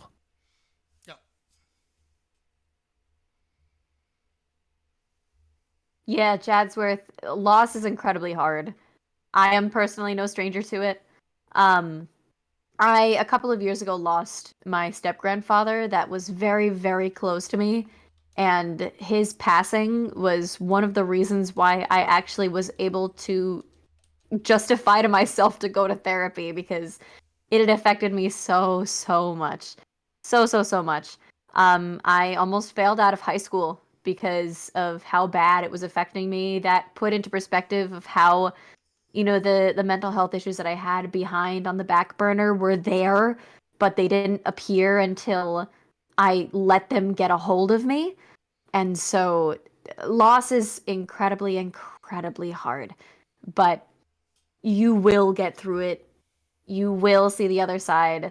Horrible timing for ads, I know, right? But loss is Just watch difficult. Jamie's side. Yeah, You don't just have watch that Jamie's side. Watch Jamie. Watch Jamie right now. Go support Jamie. But I years later, I still think about my grandfather. Absolutely, his death still brings, the difficulty, and it still brings, feelings of just loss and pain and grief. But you move forward in life, and it takes time, a lot of time, but you will move forward. And just be kind to yourself. Be kind to yourself. You know what? Yep. Canadian guy, I get that. That was a hell of an ending. Mm-hmm. Mm. Yeah. Yeah. So, let's talk coping strategies. Mm-hmm. Yes. Hi, Shipley. So, coping strategies are very important. They are things you do to help you get through it. Whether it be talking to friends, playing some video games, watching dust movies. Welcome back. Talking it out with somebody. It is important to find a mechanism by which you can cope. And one of the things that's very important to understand is that at some point, sometimes a coping mechanism does not get bombed. Get bombed, broski. I just got bombed. Thank you, Shipley. Thank you. I was trying to be silent. I was like, freaking out on my side. But thank you so much for the tenor. I appreciate it showed so up much. in my chat. Oh my god. Thank you. All right, back to coping strategies. Yes. Oh my god. Also know this, and this is something that I learned that is important to remember. Sometimes your coping strategy wears off. That is something that people don't talk about. Sometimes the coping strategy loses its effect, and you need to find another one. That's fine. Mm-hmm. That's fine. That's fine. Anime titties are titties. Yes. Shit. Titties are a good coping mechanism. Funny enough, they're great stress balls. They are. Oh my god. I mean, if it works, it works, man. I'm not. Yeah, I'm not Lemon, help yucking me your out. yum. Help me out here. Bruh! I don't got Dookie, none. the answer still stands. Yeah. They are great stress balls. Yeah. Very true. They are. Whether you've got moobs or boobs, they are great stress Shit. balls. They're great stress balls. I'm praising you for that. Fuck yeah. Equality. Equality. So. Oh my god, Davey does look like a stress ball. Is that my merch that I Like, should you know, make? Davey stress balls? no, because you know those fucking like spiked stress balls that are good for like those ones. Yeah, that that are you also should tactile. do that. Yeah. Yes, those are amazing. That's what I used actually for a while Nice. because with my own coping, especially because I used to have a really horrible fear of driving on highways, and when I would get on the highway, I would feel very what do you call it? Like I'd get pale and I would start kind of like putting my nails on the back of my neck, and so I realized I was like, wait a second, this is a tactile thing. And so I used those specific spiky balls and it worked. It worked really well. And now I don't really give a crap when I drive on highways. I do it all the time. Because that was just another one of my, I'm scared of, I mean, for context, for everybody here, I have emetophobia to such an extent that it gave me an eating disorder. And so that emetophobia also trailed to driving, which I mean, I forgot until just now and I was thinking about it. And so because I was like, oh, if I'm on a highway, there's nowhere to stop and to throw up if I need to, and then I'll die. I'll be scared and then no one can drive me home. So I had a whole OCD type craziness, but that stress ball and that, because for some reason, whenever I'd put the nails on the back and I had that little bit of like, kind of bringing myself back down, it really helped. And I was like, but I shouldn't be using my nails against my own skin. So I started using those stress balls and it really, really worked. I have a lot of coping strategies because I went to a what do you call it? I went to a special institution in 2020 where they gave me so many coping mechanisms. So many. I've done things emetophobia. So emetophobia, I'm pretty sure that's how you spell it. It's the fear of throwing up.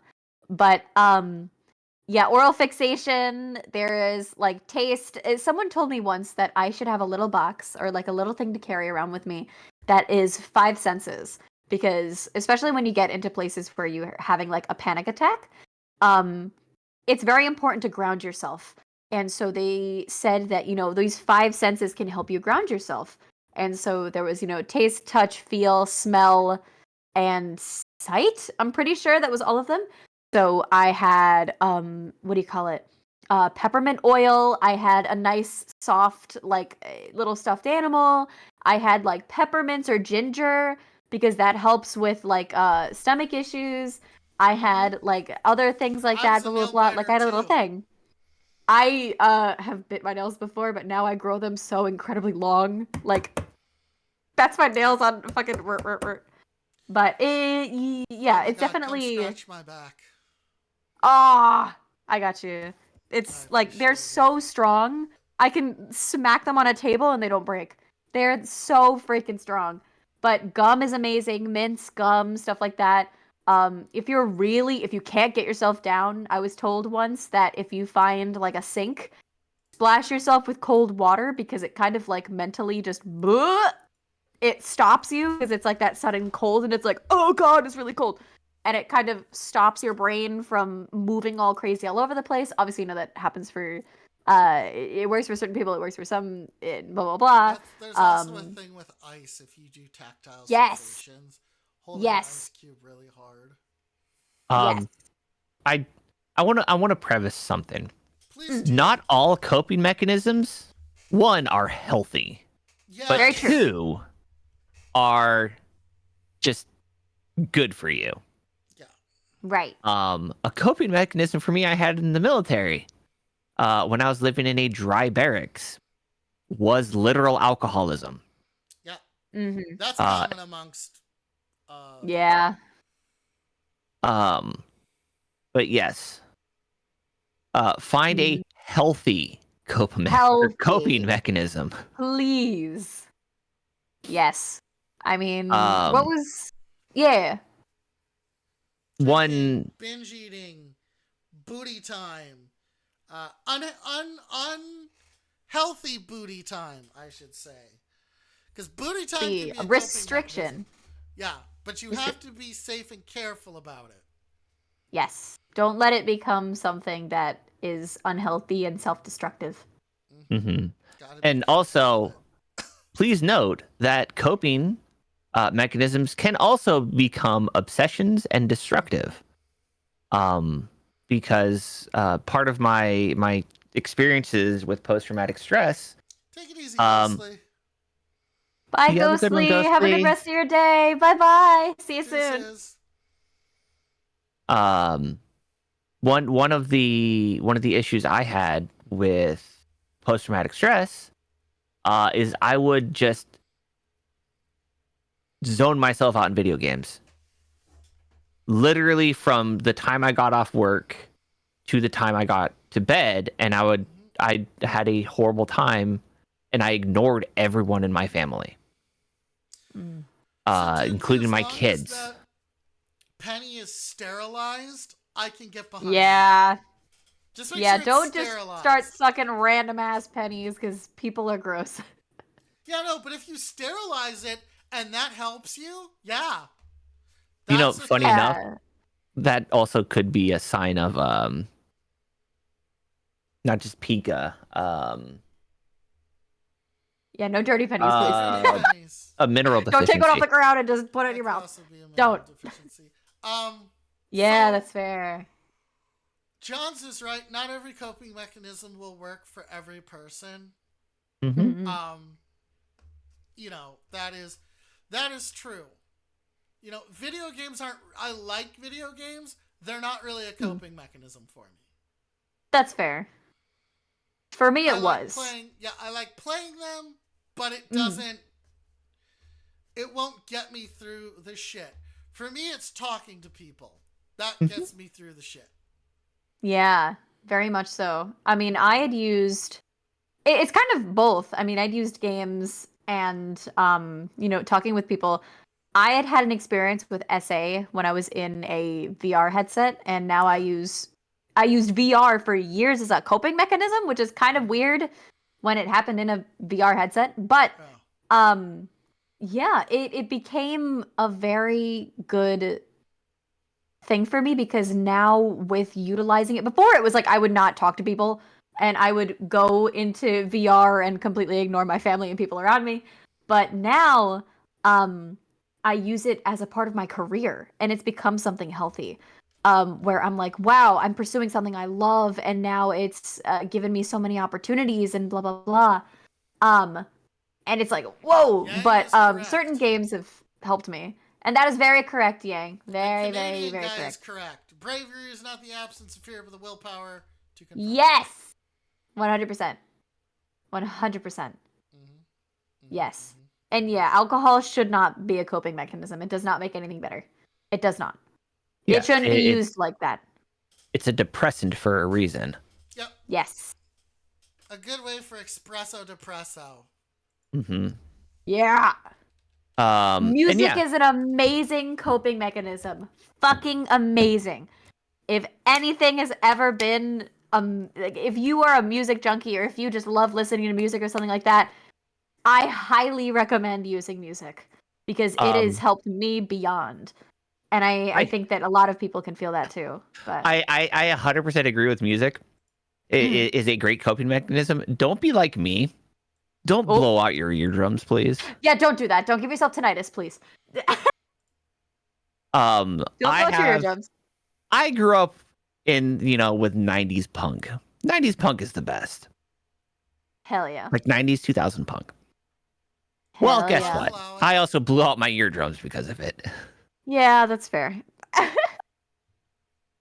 I listened to a lot of very heavy rave music for a while, very technological, loud bass, blah. Hey, welcome to Lemon Gang. And I would my headphones always were on high. I'm very lucky that I don't have tinnitus that happens all the time, but I get those moments where my ears start ringing and I'm like, oh, lovely. But it's very fun. But don't hurt yourself with music. Listen to things that make you happy. Listen to things that evoke. I think I mean, it might not be the same for everybody, but I have different playlists that are related to different, moods that I'm in or something like that. Like if I really need a good 100%. cry and I need to get my emotions out, I'll put on like a little bit of more of a sad tone. I'll let myself cry and then I'll change the music and like bring myself up. Or I'll listen to something really happy and I'll be like, "Hey, I'm gonna keep on moving forward." Blah blah blah. So music is very, very. I don't even know how to say it. Like it's so. I forget the word. It's because it like it helps was on the with tip of my tongue. endorphins and dopamine. Yes, Gives 100%. you that good juice. And So, everybody, or a lot of people, can relate to that. So yeah. So funny enough, one thing I have noticed that is also really good for me personally, a coping mechanism that involves music, but also another great way is with exercise. Exercise also helps with going or releasing endorphins, so like Yes. going for a walk or whatnot. But one thing I have noticed, because the years and years and years and years and years and years of therapy that I've been in, and also I almost became a social worker before switching over to doing community management. I found Beat Saber to be my greatest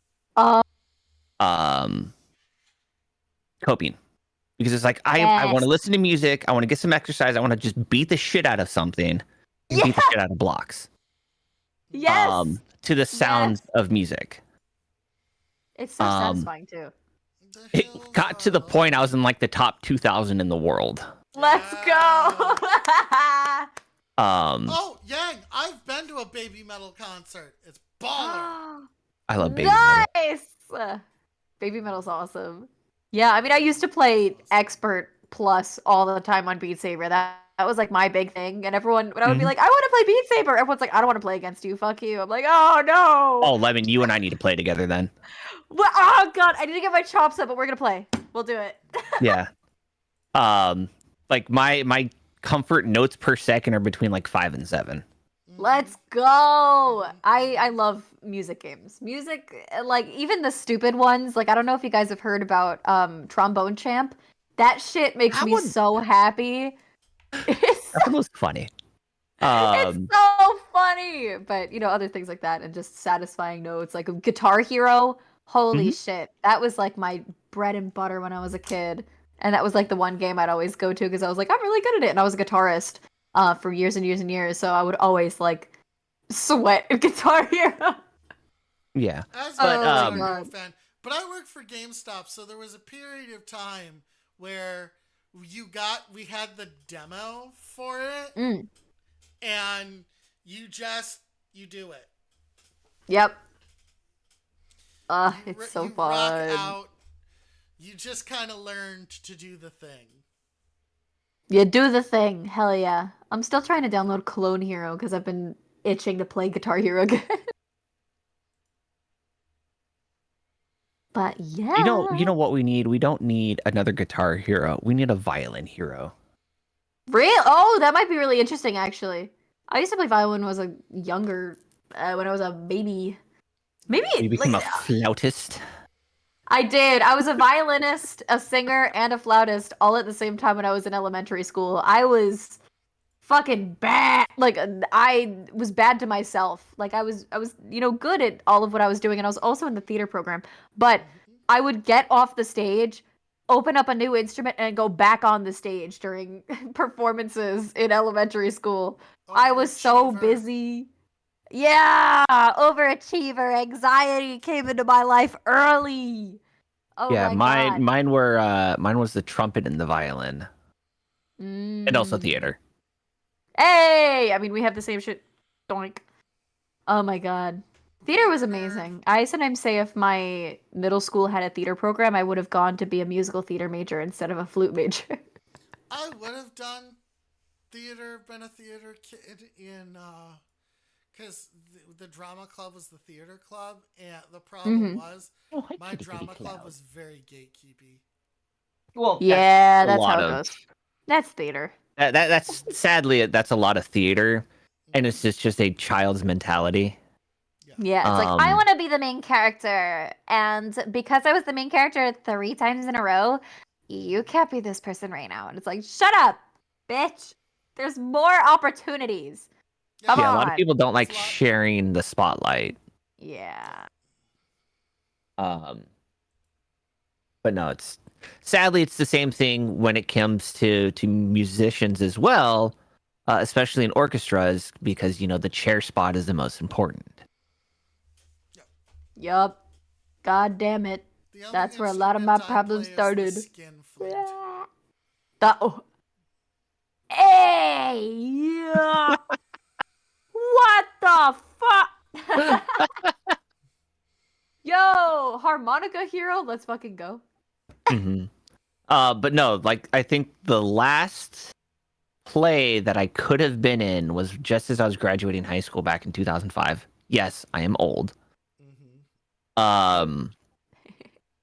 And where I could have played the lead for the county's in rendition of The Notebook, but I didn't want to do it because that's when I just was starting to date my wife, and I was like, I don't want to kiss another girl.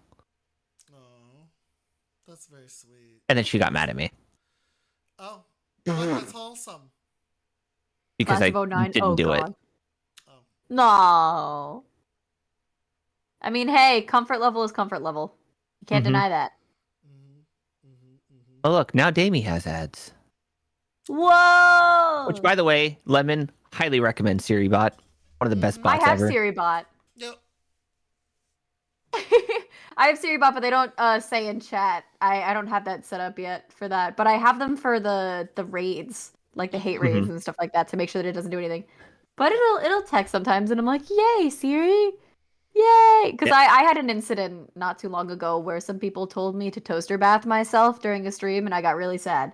So I was like, I need something that will do that for me. That will get it out. So But you got to tell them. Liz, You may Yeah, I'm like, you may "Fuck." want me to take a toaster bath, but I first have to live, laugh, and then my toaster bath. Or as Johns calls it, the final bath bomb. The final bath bomb. Oh my god. Do do do do do do do do. That's so bad. It's the Holy final shit. bath bomb. Do do do do.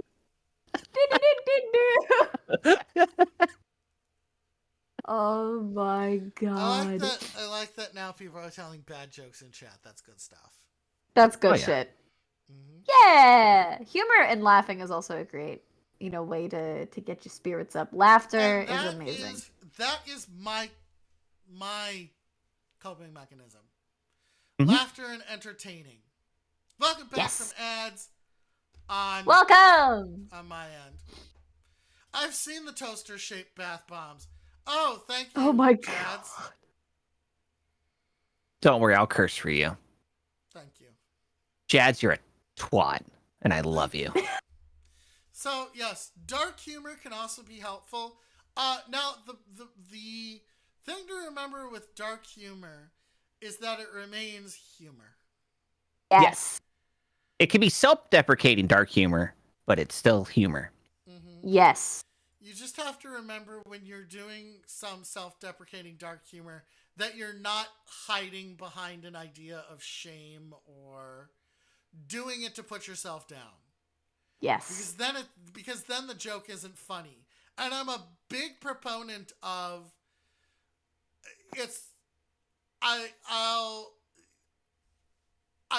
I'm a fan of it until I know the joke isn't funny anymore. Yes. And when I know that it's self-deprecating for the purpose of being self-deprecating, and that is not okay, because humor should be humorous, not a means by which to put yourself down. Yes. It's meant as a joke. Mhm. It's a joking manner. Funny ha-has. Yes. Funny enough, this is what I was talking with a friend yesterday when I was like, hey, it is okay to be hard on yourself, and to self-analyze, but not to go deep into it. It's the same thing with dark humor. You can laugh about your problems. You can laugh about your experiences. That's what a lot of comedians do anyway. But when it comes to the point of like an obsessive portion of it, like where you're really just dwelling on it, that's where it's just like, hey, it's no longer coping. This is a self-defeating purpose. Yeah. Mm-hmm. Because there's definitely, you want to talk about dark humor, the military is great at it. We are said some fucked up shit. I have. Let's just also welcome to the Living Gang. I've been in VC and Johns has said some dark ass shit. Mm-hmm. But I suck at dark humor. I suck at it. I'm way too uppity to do it. Meant that when we played Cards Against Humanity, Johns was fucking unstoppable. Oh my god. Cards Against Humanity, I had this one friend who is Jewish, and she had all of the cards. Yeah. And I was like, I don't know if I can laugh at this right now because it's coming from you. I don't know if I can say this. But she was dying laughing, and I'm like, gagged. She won. It was wild. Mm-hmm. With that game, you gotta get a little rowdy, and I'm like, Jesus, this is wild. That game's so much fun. Let me give you some perspective. So we were playing Cards Against Humanity at TwitchCon. I had all the black cards. Uh-huh. And I was playing them against my dear friend Glitchy Mimic, who is black. She is African American, and I used them all against her, specifically because it was funny. Brutal. Then I go back to the Failings house, which is Stack Up's headquarters, because I had a commercial with USAA that needed to get done, and we played Cards Against Humanity there too. Mm-hmm. I won both. Yeah. Damn. My favorite was we would play Cards Against Humanity with my friends, and at one point in time, my entire head was on fire. And so people's goals was to get the being on fire card and use it on me. And oh my I found that to be very funny. Brutal, but funny. Right. Oh my god. Yeah, Cards Against Humanity is wild. I've played it so many times that my friends and I have like the cards memorized. I have to start getting the booster packs because all of us are like, yeah, we've seen this shit before. It ain't that surprising anymore. Yeah, another good one is Apples to Apples. Is another good one. Oh, Apples to Apples is fun. Yeah, that one's good. But Cards Against Humanity is a classic. Yeah, and you definitely have to play with friends. Especially when it comes to this, you have to play with a group of friends who are, one, open-minded. Yes. And two, you have to be in the mindset of it is all as a joke. Yes. It's all humor. Mm-hmm. That's kind of like the same thing when you're playing like a Jackbox game like Quiplash. If you're not with the or the robot one. Yes, if you're not playing with the right people, it's not fun. Like for me, the people that I have to be with have to be comfortable with a shit ton of dick jokes. They have to be with the funny sexualized jokes that are just like ha ha LMAO blah blah blah. Sometimes it will be like two people will get the same exact answer, and it's some of the funniest shit when two people like mind read each other because they're exactly horrible as the other person. Well, not horrible, just like that's their humor. If you're not playing with the right people in Quiplash, it is not fun. I played with my incredibly religious family, and I was like, I don't know how to come up with a joke because I'm so used to being like, haha, penis, haha. I'm like, oh shit. But it's the same concept with Cards Against Humanity. You got to be with the people that understand it. Mm-hmm. I agree. Based. 100% wholeheartedly. Based. Highly So the thing that I think humor is so powerful. Very true. I really believe in the power of the funnies. Mm-hmm. And Yes. the ability to laugh at, because humor can rob something that's terrible of its power. If you can laugh at it, you can steal some of the sting away from it. You can lessen it. You can basically take the fire away from the dragon. Fun. There's some things that I want to harp on this with what you just said, Damie. Do it. It might get a little political, but it's not in the distaste of really anything. Okay. And I wouldn't even say ageist.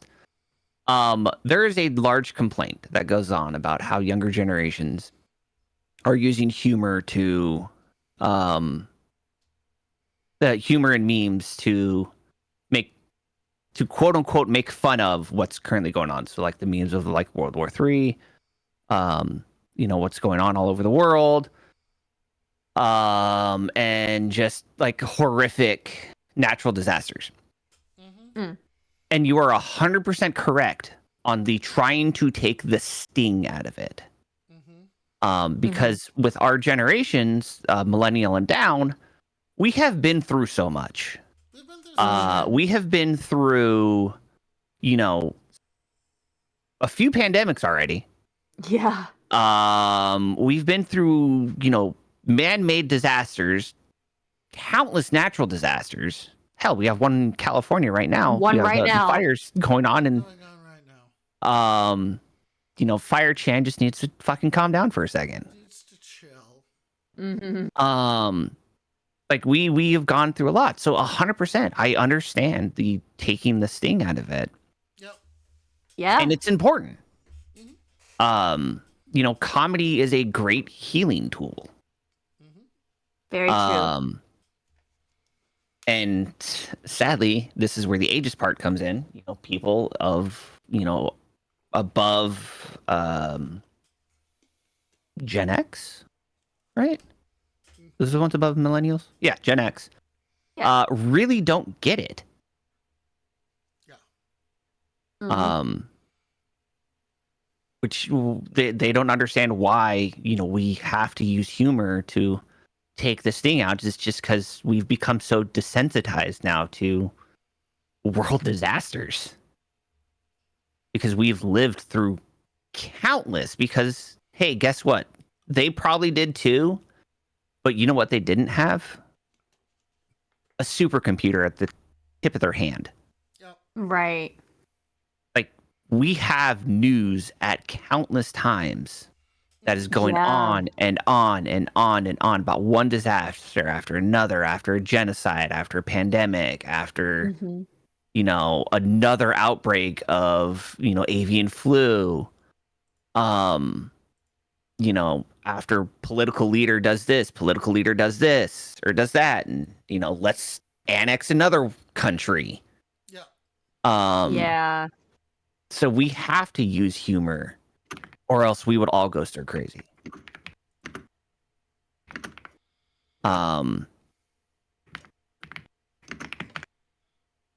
Yeah, I mean, it was so bad in 2020 that I had to turn off my news because of how much we see as of recently.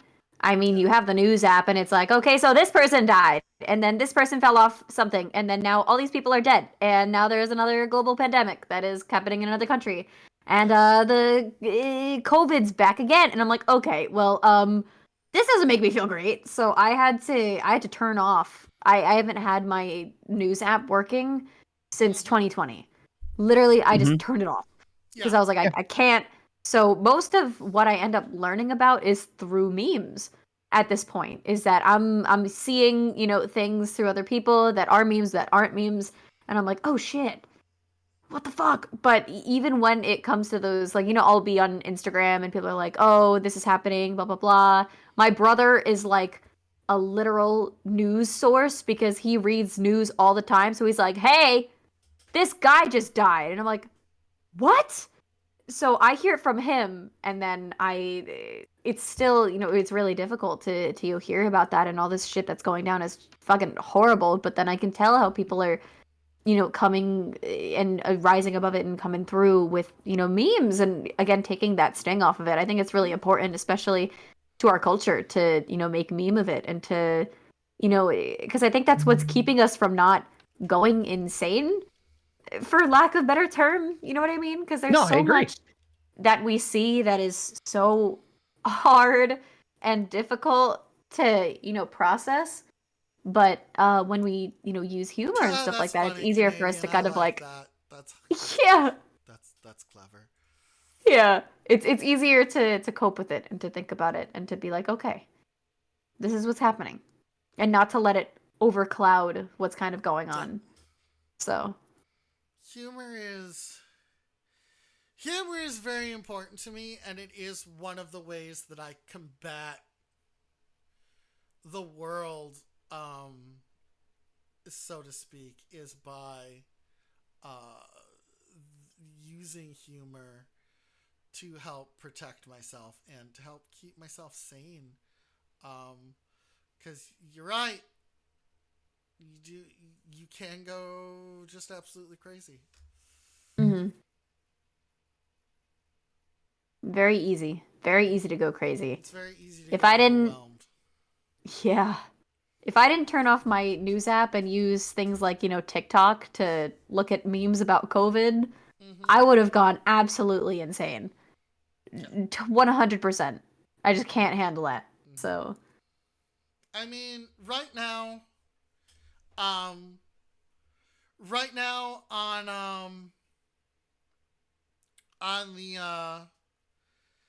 the shit, what am I trying to say?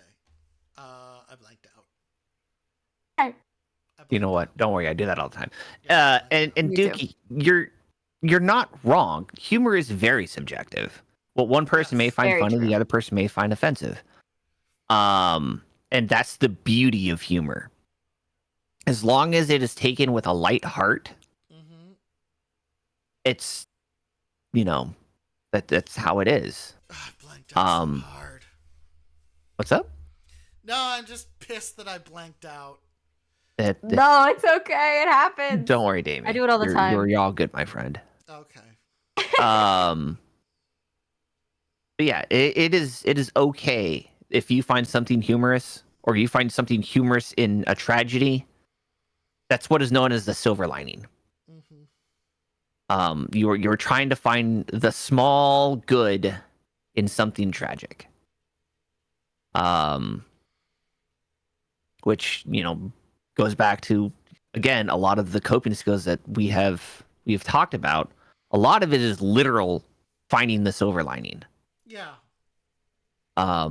In doing what you enjoy. For me, for video games, it was a way for me to disconnect my brain from repeatedly telling me of, what that, like you're fucked up because, you're weak because you're, you need mental health. And in the military, that is a weakness. That disconnect is genes. Yeah, pretty much. That disconnect that video games offered me, was how I coped. I coped through music. I blow out my eardrums because I already blew them out because I was a 50 cal gunner. Which, by the way, if you've never fired a 50 cal machine gun, oh, it's so nice. It will literally rock your world. I want to shoot one. And then I've never shotguns. Only done BB. I've never fired a gun once in my life, so I feel like jumping straight to a 50 cal is the best way to do it. Yeah, let it blow out your shoulder. Oh God, I don't have any arm Um, strength. but yeah, there's a lot of different ways that you can find your silver lining, and to keep going, which is one of our healing processes. That's at least personally for me is how I found the silver linings. Um, no, it's just school. School is my silver lining to get a job because this fucking economy is killing me. Yeah, baby. I'm going into a career where I'm not guaranteed a job at all. Yeah, but you have a higher chance of working with Lindsey Sterling than I do. So. Oh my God. I'm trying to move, trying to see a horizon. Ah! You're coming to Low Point to see if your connection is a religion. Oh, yeah. Hey, I'm glad I was able to bring you some happiness and that I could help you in your time of, being low. I remember that moment where it was just multiple miracles one after one, and you were like, what the heck? And I'm like, yeah. Good things come to you. They will. So let's They will. talk about your impact on other people. Yeah, we could talk about that. So, for good or for ill, you have an impact on the people around you. And, like in the case of Sir Big Cat, I didn't know I was so helpful. I wasn't aware. In the case of, I had a friend, we've drifted apart as not unamicably, but like they went off to live in North Dakota. We just kind of fell out of contact. But I would send them messages like, hey, go look in the mirror. And they would be like, I'm at the mirror. And I would say, you're looking at the most important person in your life right now. Aww. Or send them some positive affirmations. And at some point they said, hey, I was doing really terribly, and these things you were sending me helped me through it. And I was just trying to be a bro. Okay? I didn't know that I was having this effect on people. So you should always remember that, one, kindness is important, obviously, especially to yourself. Be kind to yourself. But two, you have no idea what you're doing to another person. No idea what you're doing. The things you're doing just by being you may have such a positive impact on somebody else, right? Just simple kindness, checking in on a friend, these things can really, they can really have, how your day can easily save someone else's day.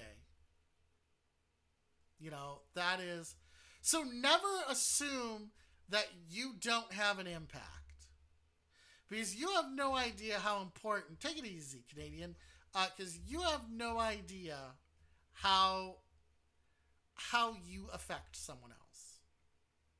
Right. So try Very and be true. cool to yourself and cool to others. Yeah, you will never know the impact of your kindness. Yeah. Like, funny enough, there was a time, I was eating at a restaurant, somewhere in the military, or sometime in the military. And apparently, me just opening a door for somebody and smiling at them made their day. Because in turn, even though I was in uniform, they bought me my food, and they're like, your kindness, helped me today. Yeah.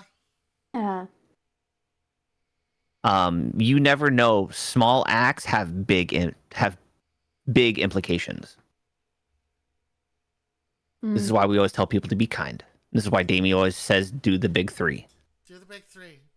Be kind to animals, be kind to others, but most importantly, be kind to yourself. Yes. Live Smart. through the means of our our true trinity, which was Steve Irwin, Bob Ross, and Mr. Rogers. And Mr. Rogers. Yep. Yes. That's where I learned that.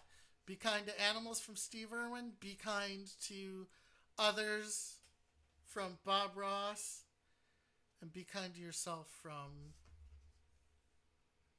If you have imposter syndrome, how do you deal with it? I have that so fucking bad. Liz with a hardcore question. Hardcore. Let's fucking go. I'm still dealing with it.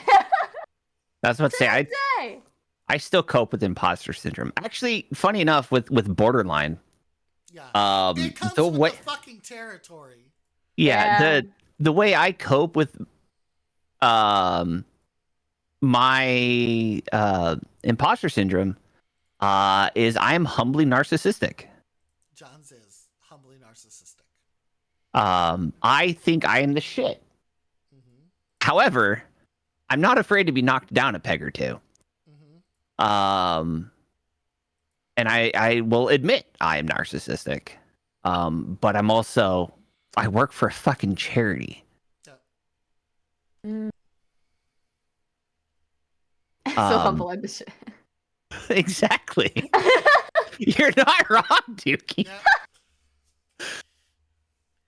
How do I deal with imposter syndrome? I have Liz, who lets me know that I'm valid and I matter. I've started to not fake it, but construct it in my head. And as John's has seen, I've started to use positive affirmations on myself randomly. I'll just say shit like, I'm awesome. If someone says, hey, you're great, or I really enjoy, I always say, I am delightful, which I am, by the way. I'm a fucking delight. It's positive reinforcement. That's what matters. Reinforcement. That is, oh shit, you're getting raided, Lemon. That is how I deal with my imposter syndrome. I have people who affirm that I am not this. Who are willing to give me a kick in the ass. But also positively reaffirming to you, even if you don't believe it at the time. Even if you don't believe it at the time, say it. Because eventually it will become true. I do think I'm delightful, but when I first started saying that, I did not believe it. I did not believe that I was good. I did not believe that people enjoyed me. I did not believe any of this. But and I didn't think it would work. But saying it enough times reinforces it. And also, the other thing is, Liz kind of spurred this. She didn't intentionally teach me this, okay? But she did teach me something, and that is to accept the outside opinion. If people say you belong, either one, you really don't and they're liars, or two, they know something you don't. And I've always erred on the side of, you did, Liz. I've always erred on the side of, if people say I belong somewhere, or people say that, hey, you belong standing here, and it's positive, I am inclined now to accept that that's true, because otherwise I think everybody is a liar. And everybody cannot be a liar. It doesn't work like that. Yeah. I mean, in all honesty, with your self-positive reinforcement, it's literally a self-fulfilling prophecy. If you believe it to be true, let it be true. Yeah.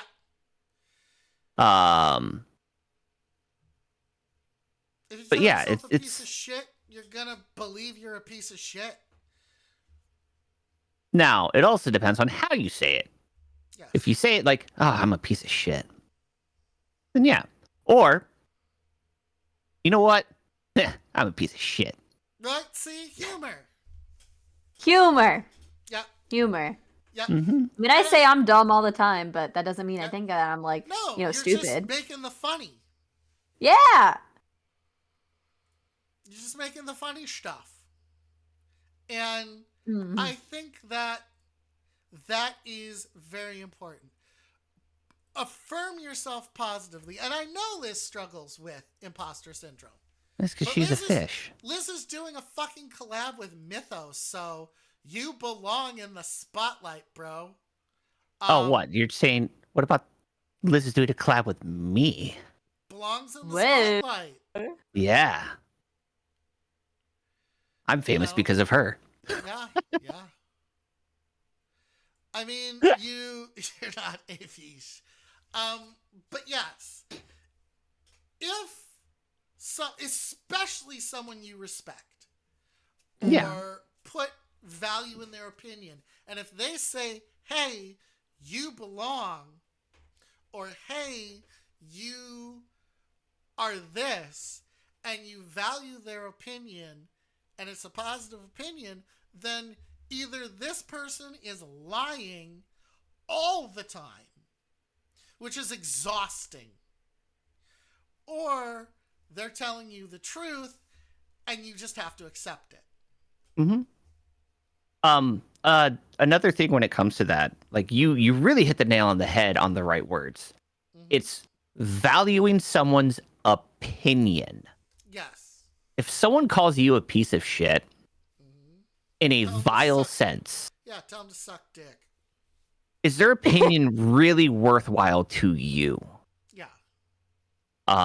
Do they really matter to you?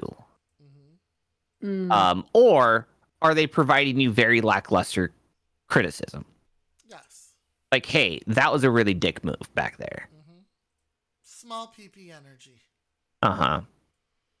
But yeah, it's one of those 100% when it comes to people name calling or, you know, positive reinforcement. Mm-hmm. Does their opinion matter? Yes. And that's where a lot of imposter syndrome comes from, is you always think everyone's opinion matters. Mm-hmm. No. Not everyone's opinion matters. The sad truth is, not even your own opinion matters at times. Mm-hmm. True. Because you may be consistently calling yourself a piece of shit. Mm-hmm. But guess what? Are you really, though? Yeah. And most likely the answer is Welcome to no. ads. Fucking ads. Is Liz a fish? Come on. Yes. Yes, she is. Mm-hmm. Whoa. Let me see that blowhole. Hey, yeah. Jesus. Yeah. It is. And it is your nature. It is in your nature to be your harshest critic. Oh, absolutely. Mm-hmm. You will always be your harshest critic. Yeah. Always. Yeah. It is hard. It is literally hard coded into your neural pathways. Mm-hmm. You're always going to be your worst enemy, especially in things that you really care about. Yeah. I know I absolutely was, especially when applying to, you know, colleges and stuff like that. I was horrible with myself when applying to music school. Absolutely horrible. My imposter syndrome was off the charts bad. But Significant. Oh, yeah. Also, when it comes to imposter syndrome, don't let setbacks be your discouragement. True. All right. So, now that everyone's back from ads, hit it, Johns. All right. Let me tell you another lovely story. I have so many stories, by the way. I am an open book. Yeah. With the near 40 years of me doing this thing called life. Yeah. So I mentioned already, I graduated high school in 2005. I also graduated high school in 2023. Why, you may ask? Why did you graduate twice? Because my school lost its accreditation, which in turn lost my ability to apply for college. Brutal. Yes. Oof. So you want to talk about life lessons? I literally spent 6 months getting my GED online just so I can go to college. Should that have been a defeat for me? 100%. But you know what you do is you take the obstacles, the speed bumps that life loves to give you. And you know what you do with it? You make your car fly. Hell yeah. Yeah. 100%. No matter what it is, especially with imposter syndrome. Yeah. Um, Especially with imposter syndrome. Yeah. Try and keep going. You are going to think, no, this is it. This is my final countdown. And 9 times out of 10, it's wrong. I can't say 10 out of 10 because eventually it will be right. But 99.999% of the time, it is wrong. Because it is important to keep going. No matter what your brain is telling you. Hell yeah. Thank you for the posture check, baby. You look like... I'm looking at your model and you look like you're shrimping. I'm always shrimping. I'm trying my best. I need to get like a back brace or something. I'm like, I just have a bad habit of sitting cross-legged in my chair. I had a music director that during a theater show, he sat cross-legged all the time. Like literally all the time. And it was like, oh, even when he was playing piano, he would be cross-legged on the bench. I'm like, how do you do that? That's brutal. I have to sit that way. I'm sitting in my comfy chair. I just like in the middle of my back, it will always just like, bleh. Oh! Oh no! Yeah, but uh-oh. I died for 2 seconds. It's okay. Welcome back, everybody. I'm back. What's up, gang? Yeah, sorry about that. I think there's something up with the line. Yeah, you didn't suffer too much because you're... Oh, never mind. You did. I did? Yeah, you went completely down. No! Oh my god, I had the thing! Fuck me. Gotta re-enable that shared chat.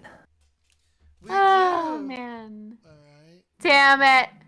Thank you. That's so rough. I don't know what that was. It just all shut down for a second. I've never had that happen. Probably your What ISP. the fuck? It's on to you. No! They're coming after me! They're trying to make some lemonade. Oh no! No! Oh no! Thank you guys. Welcome back. It's good to see you. Sorry I died. I'll be heaven now. Let's go. You are so. Back to her. Lemon is scheduled for 3 hours. Yes. So let's get our and we're at 2 minutes. We're at 2 hours and 40 minutes. So Yes. So what do we want to hit that's really important? I don't know. Lemon's only at a minute right now. Right. I don't know what you're talking about. I don't know what you're talking about. 3 hours. Yeah. No, we still have 2 hours and 59 minutes left. 59 minutes left, Lemon. Wow. Fuck, I guess I just gotta Lemon, stay here. Don't try and fucking squeeze your way out of this. See what I did there? 2 hours 34 is what mine says for you. That's what it was. Oh yeah, no, don't worry. We're keeping track. We're all good. No, I was saying for my creator dashboard, it's like, yeah, you were there. And I'm like, what? I thought I had the thing where my OBS refreshes and it gives it a second, but I have no clue why it's not working. That's okay. Did you have Twitch disconnect protection on? I thought I did. I guess I don't. I really thought I did. That's I don't know where through that. That's through the creator dashboard. You just go to your dashboard, go to stream. I think its option is in stream, and then just check for disconnect protection. It wasn't on. Fuck. All right, it's on. Why was that not on? Okay. God damn it. No. Okay. Don't We're worry. back. We're In my fine. 8 years, I still learn about things. You're all good. Thank you. I appreciate it. But yeah. Back to what we were saying. Yeah. So, one thing I would again like to preface for everybody, as we've been talking about mental health for almost the last 3 hours, is one, it is okay to not be okay. Yes. We have all been there. We are all He probably goes still and there. turns on his stream protection as well. Did you really not have stream protection on? I did not.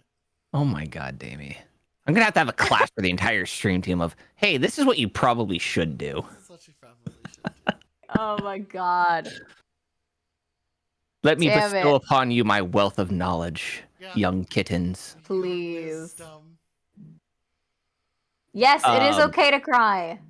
Yeah. Please. Oh, 100%. It is okay to cry. Please. Absolutely. Is Damie muted?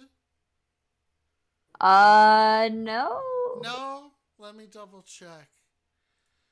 No, you're not muted. Sound check. I think Sir Big Cat's just being mean. Duh. I'm just being shy again. Oh yeah, I just haven't said anything for a little bit. But no, it's one of those. It is 100% okay to not be okay. Yeah. Yes.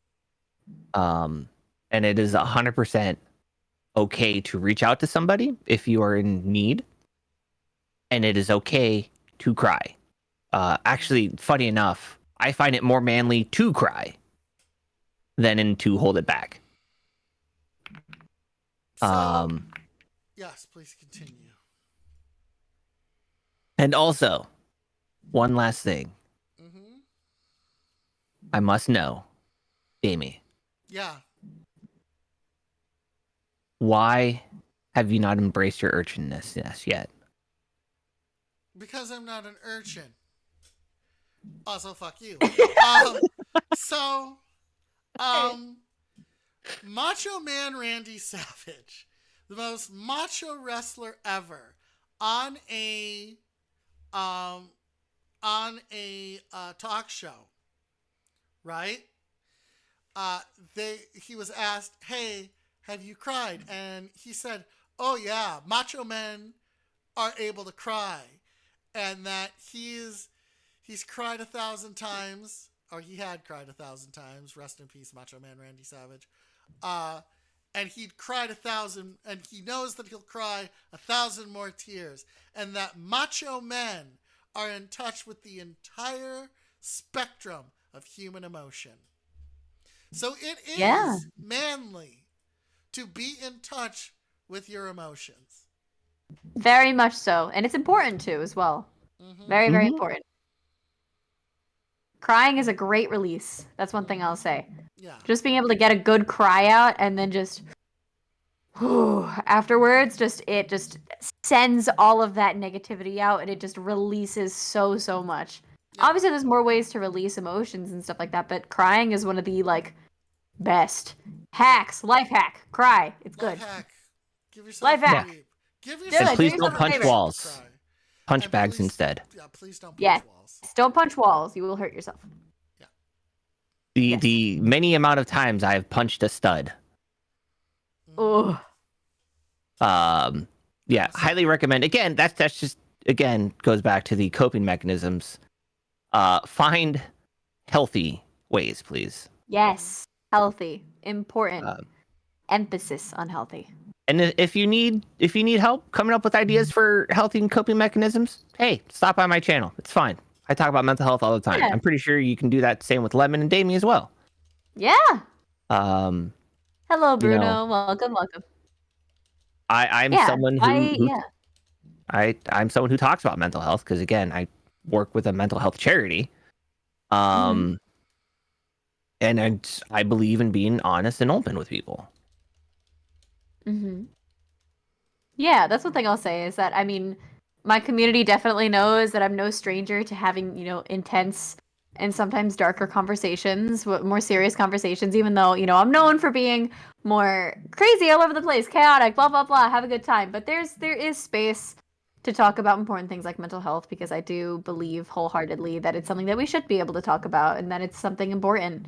So I'm always here, to give my mind and to create an open space to be able to talk about it. That's why streams like this are literally amazing because I think that some people are so afraid to talk about it that it takes something like this to be able to open their minds and to be able to just talk about it because they're seeing 3 people talk very honestly about what's been going on and to, kind of be like, oh, well, maybe I can do that. And so it's kind of that first step that I think that this is, very important that we, continue to do and talk about. So, yeah. Yeah, I agree wholeheartedly on the things that you are saying right now. Heck yeah, heck yeah. Mm-hmm. Yeah. It is important to be in touch with your emotions, especially when you feel like you might be numb. Like when you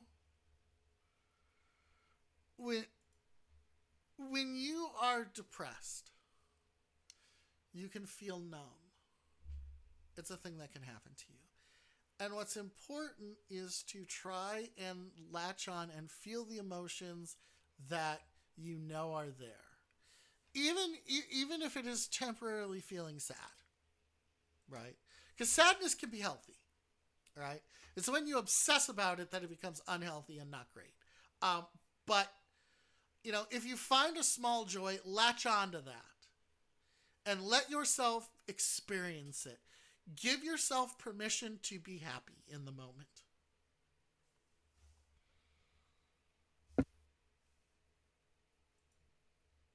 Wow, my mic was turned off. Wow, you are allowed to feel happy. You're allowed to experience happiness. Happiness is an all over. Everybody can experience that thing. It's not that you don't deserve it. You deserve to be happy. You deserve to have happy moments. So hold on to those moments and cherish them and really live through them. Yeah. Enjoy them. Also, another thing with what Damie said with talking about feeling emotionally numb, it is also okay to feel emotionally numb. It is okay to not know how to feel about something.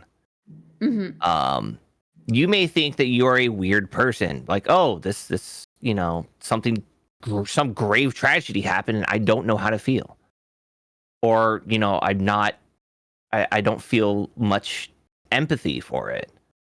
It's okay. Yeah. It is 100% okay for that to happen. You are not weird. You are not strange. It is okay to not understand how to emotionally process something. Yeah, I mean, I've had my own kind of experiences of feeling numb and not knowing what to do, and that's okay. You just don't know how to process, and you don't know how to kind of think about it or what to really do about it, but that's okay. You eventually will get out of that rut. Eventually. It takes time. It took me time, but I've been through it. I've been through that numb feeling many times before. Still happens sometimes, but it's okay to feel that way. Sometimes you just don't know how to necessarily think about something, and that's what the numb feeling is like. And again, that is okay. You are allowed to experience whack emotions and not know. You're allowed to not know. Yeah. You do not need to force positivity on yourself. Yes. Because a lot of it, like even we talked about Jacksepticeye earlier, like his PMA is his positive mental attitude, is a great concept, one that I absolutely loved. But he also prefaced, don't force it. Yes. Let happiness be natural, not forced. Because it forced positivity then becomes toxic. And then it becomes, gatekeeping in that sense. Let happiness be natural. Let sadness be natural. Let your emotions be your emotions. You're not supposed to be completely happy all the time.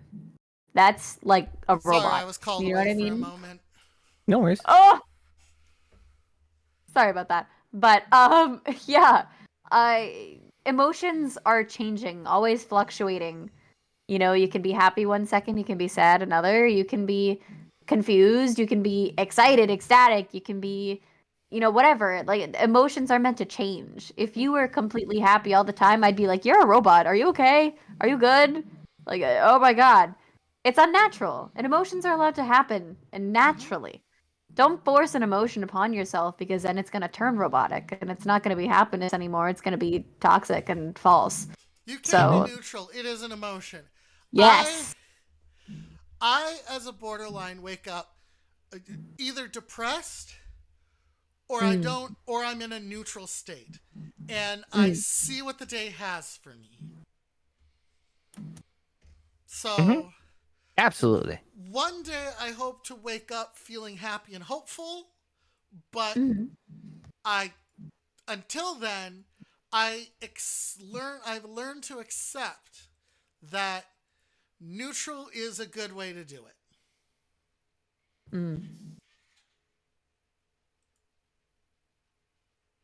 Yeah, neutral. And you're neutral? Okay. Yeah. Neutral's better than bad. So, hey. Yeah. Neutral's not a negative thing. Always and forever be chaotic neutral. Hell yeah! Let's go! Hi, Filiberto. Hello. Hello, Nova. Oh my gosh, there's so many people coming in. Hello! Oh my goodness gracious me. Aha! So popular. What's it like being one of the popular kids? But no, I'm not, bro. What's it Too like sweet, being too one of sweet. the popular kids? No, I was never one of the popular kids. I watched anime and cosplay. There's no way I was one of the popular kids. No way. Chaotic good is much more fun though. Well, chaotic is fun. But make good decisions. Please. Hydration time. Oh god. Hydrate, gang! And stretch your back while you're at it. Oh, I got this. Hydration, gang! And here I've been just drinking coffee all day. Yep. I love coffee. I was a barista for 2-3 years, and that was all I drank for a long time. I could not be a barista.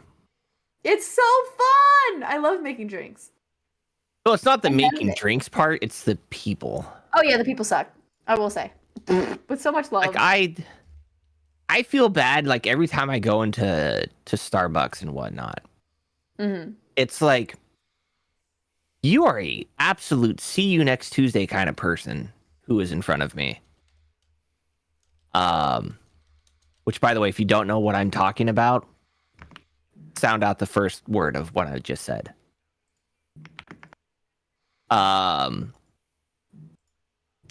And it's just like I feel so bad. Like I used to work in customer service. Like I worked at McDonald's, I worked at Carl's Jr. I did all that before I joined the military, where I did the ultimate customer service, police officer. Yeah. And I only dealt with people at their worst. Because that's the only time you ever deal with police officers, is when you're at your worst. So it's one of those, it's like, I feel so bad. I feel so bad for people. And I guess I've gotten to the development of when it comes to that, it's like I try to be the nicest person possible. Because I know service people deal with the worst. Actually, funny enough, a little off topic of mental health. I am for the idea of forced military time, such as what they do in Korea. Or, so 2 years in the military or 2 years in the service industry. Pick one. Go work at McDonald's for 2 years or go be a military brat. Damn. Yeah, I worked at CVS for 2 years. And that was rough. Holy shit. Oh, yeah, that was brutal. CVS is a great place to get stuff, but people suck in retail. Holy crap. I was like, I never want to do this shit again. Oh my god. Yeah, I could never do that. Which is weird because I've done specialty retail and normal retail at Dollar General, and I love specialty retail. I like doing specialty retail. But again, I worked at a mom and pop game shop. I also worked at Things Remembered, which was like buy cheap shit and get it engraved. But I like specialty retail because I like identifying a need and then working with that need.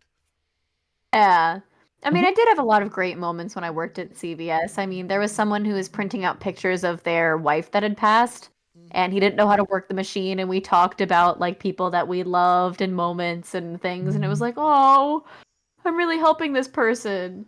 He tried to tip me, but we're not allowed to get tips at CVS because that's just not how shit works. But Yeah. he was like, "Thank you for talking to me," and I'm like, "So nice." You absolutely find the greatest of both worlds, where you find either the worst or the best of people. Yep. In kind of the service industry. Yeah. You see people at their best, you see people at their worst. It's true. And by the way, it all boils down to human kindness. It is. Yes. So we got 4 minutes left. What do you want to say? All right. Damie. I'm Damie. I just like hearing that. Oh, when I yeah. Oh my god. It me. I'm Damie. Yay! Yay. You probably are my 5th most watched streamer. Oh, yippee! Thank you for supporting. I appreciate it. Yeah. As we conclude with this, again, remember everyone, you were cherished by somebody. You were spited by somebody. You are. Live for that. Yes. Yeah. Live. Live, live, live, live, live. Live for the Please. ones you love, and then live out of spite for the ones who don't like you. Because they want you to fail, and fuck them. Mm-hmm. Succeed, and show them that you succeeded. And be like, haha. Yep. Live for the ones who want you dead. Exactly. Yeah. Live to prove them wrong. Yep. And yes. that way you can prove them rub wrong. it in their face. Exactly. Rub that crap in their face and be like, hey, I did it. I did it. I succeeded. Mm-hmm. Haha. So I'm going to do final stuff. Yeah. Facilitating. I want to thank Lemon and Johns so much for doing this. We have been... We've kind of wanted to do this for a while. Thank you, Lemon, for stepping in. Hell yeah. For the person who wasn't able to be here because they blew me off. Bruh. I greatly appreciate you giving your time. Johns, again, you are so open and you are so honest. I greatly appreciate you. This was actually kind of Johns' idea, sorta. I came up with the title at best. Yeah. This was Damie's idea. Oh, was it? Mm-hmm. Oh, okay. Yeah, I came up with the title of Crossing Borders. I love the title. So, yeah. This was our mental health stream. Thank you guys for hanging out, for doing it. It was heavy. All right? It was heavy. Right. It was hopeful, but we got through it. It was more hope We than heavy, did. which is what I was hoping to do. And so we got through Yes. it. We made it. We're out the other side. Mhm. So Hell yeah. that's great. I'm gonna rate out. Are you still gonna be streaming, Lemon? Or are you? I think I'm gonna raid out so that I make sure that I can get myself together because I've got some plans later on today, and I'll probably take some time to chill out and just play some games and just be Yeah, I'm but gonna raid. But before you guys rate out, yeah, one last time, Lemon, who are you? I'm Holy Lemon God 11, also known as Lemon. I am a variety streamer and VR chat content creator. I do funny skits on all those different crazy social medias like TikTok, Twitter, Instagram, YouTube. TikTok's gonna die, but hey, you can still check me out there. No, don't tell me that. Stop. I am also, again, as I said, a variety streamer. So I do streams pretty often on here, so you'll always catch me. I do have a Discord server where you can check out all my different stuff. Yay, LMAO, oh my god. I hope you guys had a great time during the stream. Thank you for having me so much, Davey and Johns. I appreciate it so much that you let me come on and talk with you guys. I love mental health awareness and making sure that people feel comfortable talking about, these difficult things because it's very important. Very, very, very important. So thank you for allowing me to come in and, Absolutely. do my thing. You know who you are. Yeah.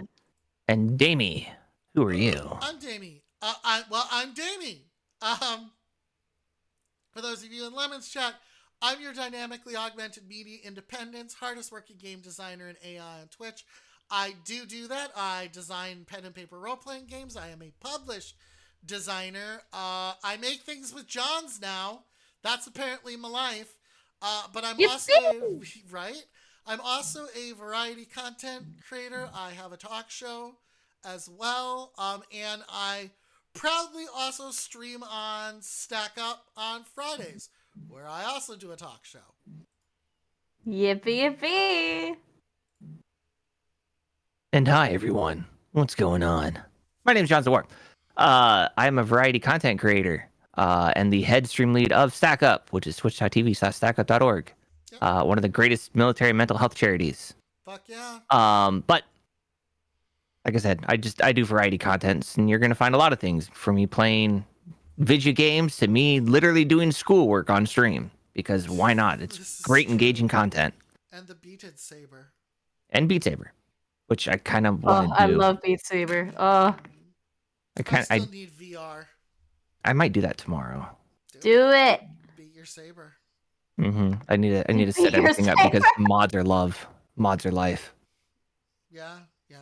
But we appreciate the hell out of every single one of you who has showed up for this. I've started my raid, but do the thing that you do at the end of your streams. You want me to do my outro? Do your outro. John says this great outro that works for both of us. Do it. Okay. Okay, bet. Well, thank you, everyone, for coming and hanging out the stream. I greatly appreciate it. Actually, we greatly appreciate it. Thank you so much for all the bits, the follows, the subs, the hosts, and the raids. But nonetheless, thank you everyone so much for coming and hanging out here. We greatly appreciate the hell out of all of you. Hi, dyslexia. And we all hope you all have a wonderful night. So, take care, everybody. Isn't that awesome? Isn't that awesome? Oh my god! Yeah, it's so great. So, yeah. I'm rating my good friend Bob the Random. He is playing Final Fantasy VI poorly. So, I love it. Poorly. Poorly. But I will be back. It's tomorrow Thursday? Tomorrow's Thursday. I will be back tomorrow with Cyberpunk. See ya. Heck yeah. Bye. Bye. And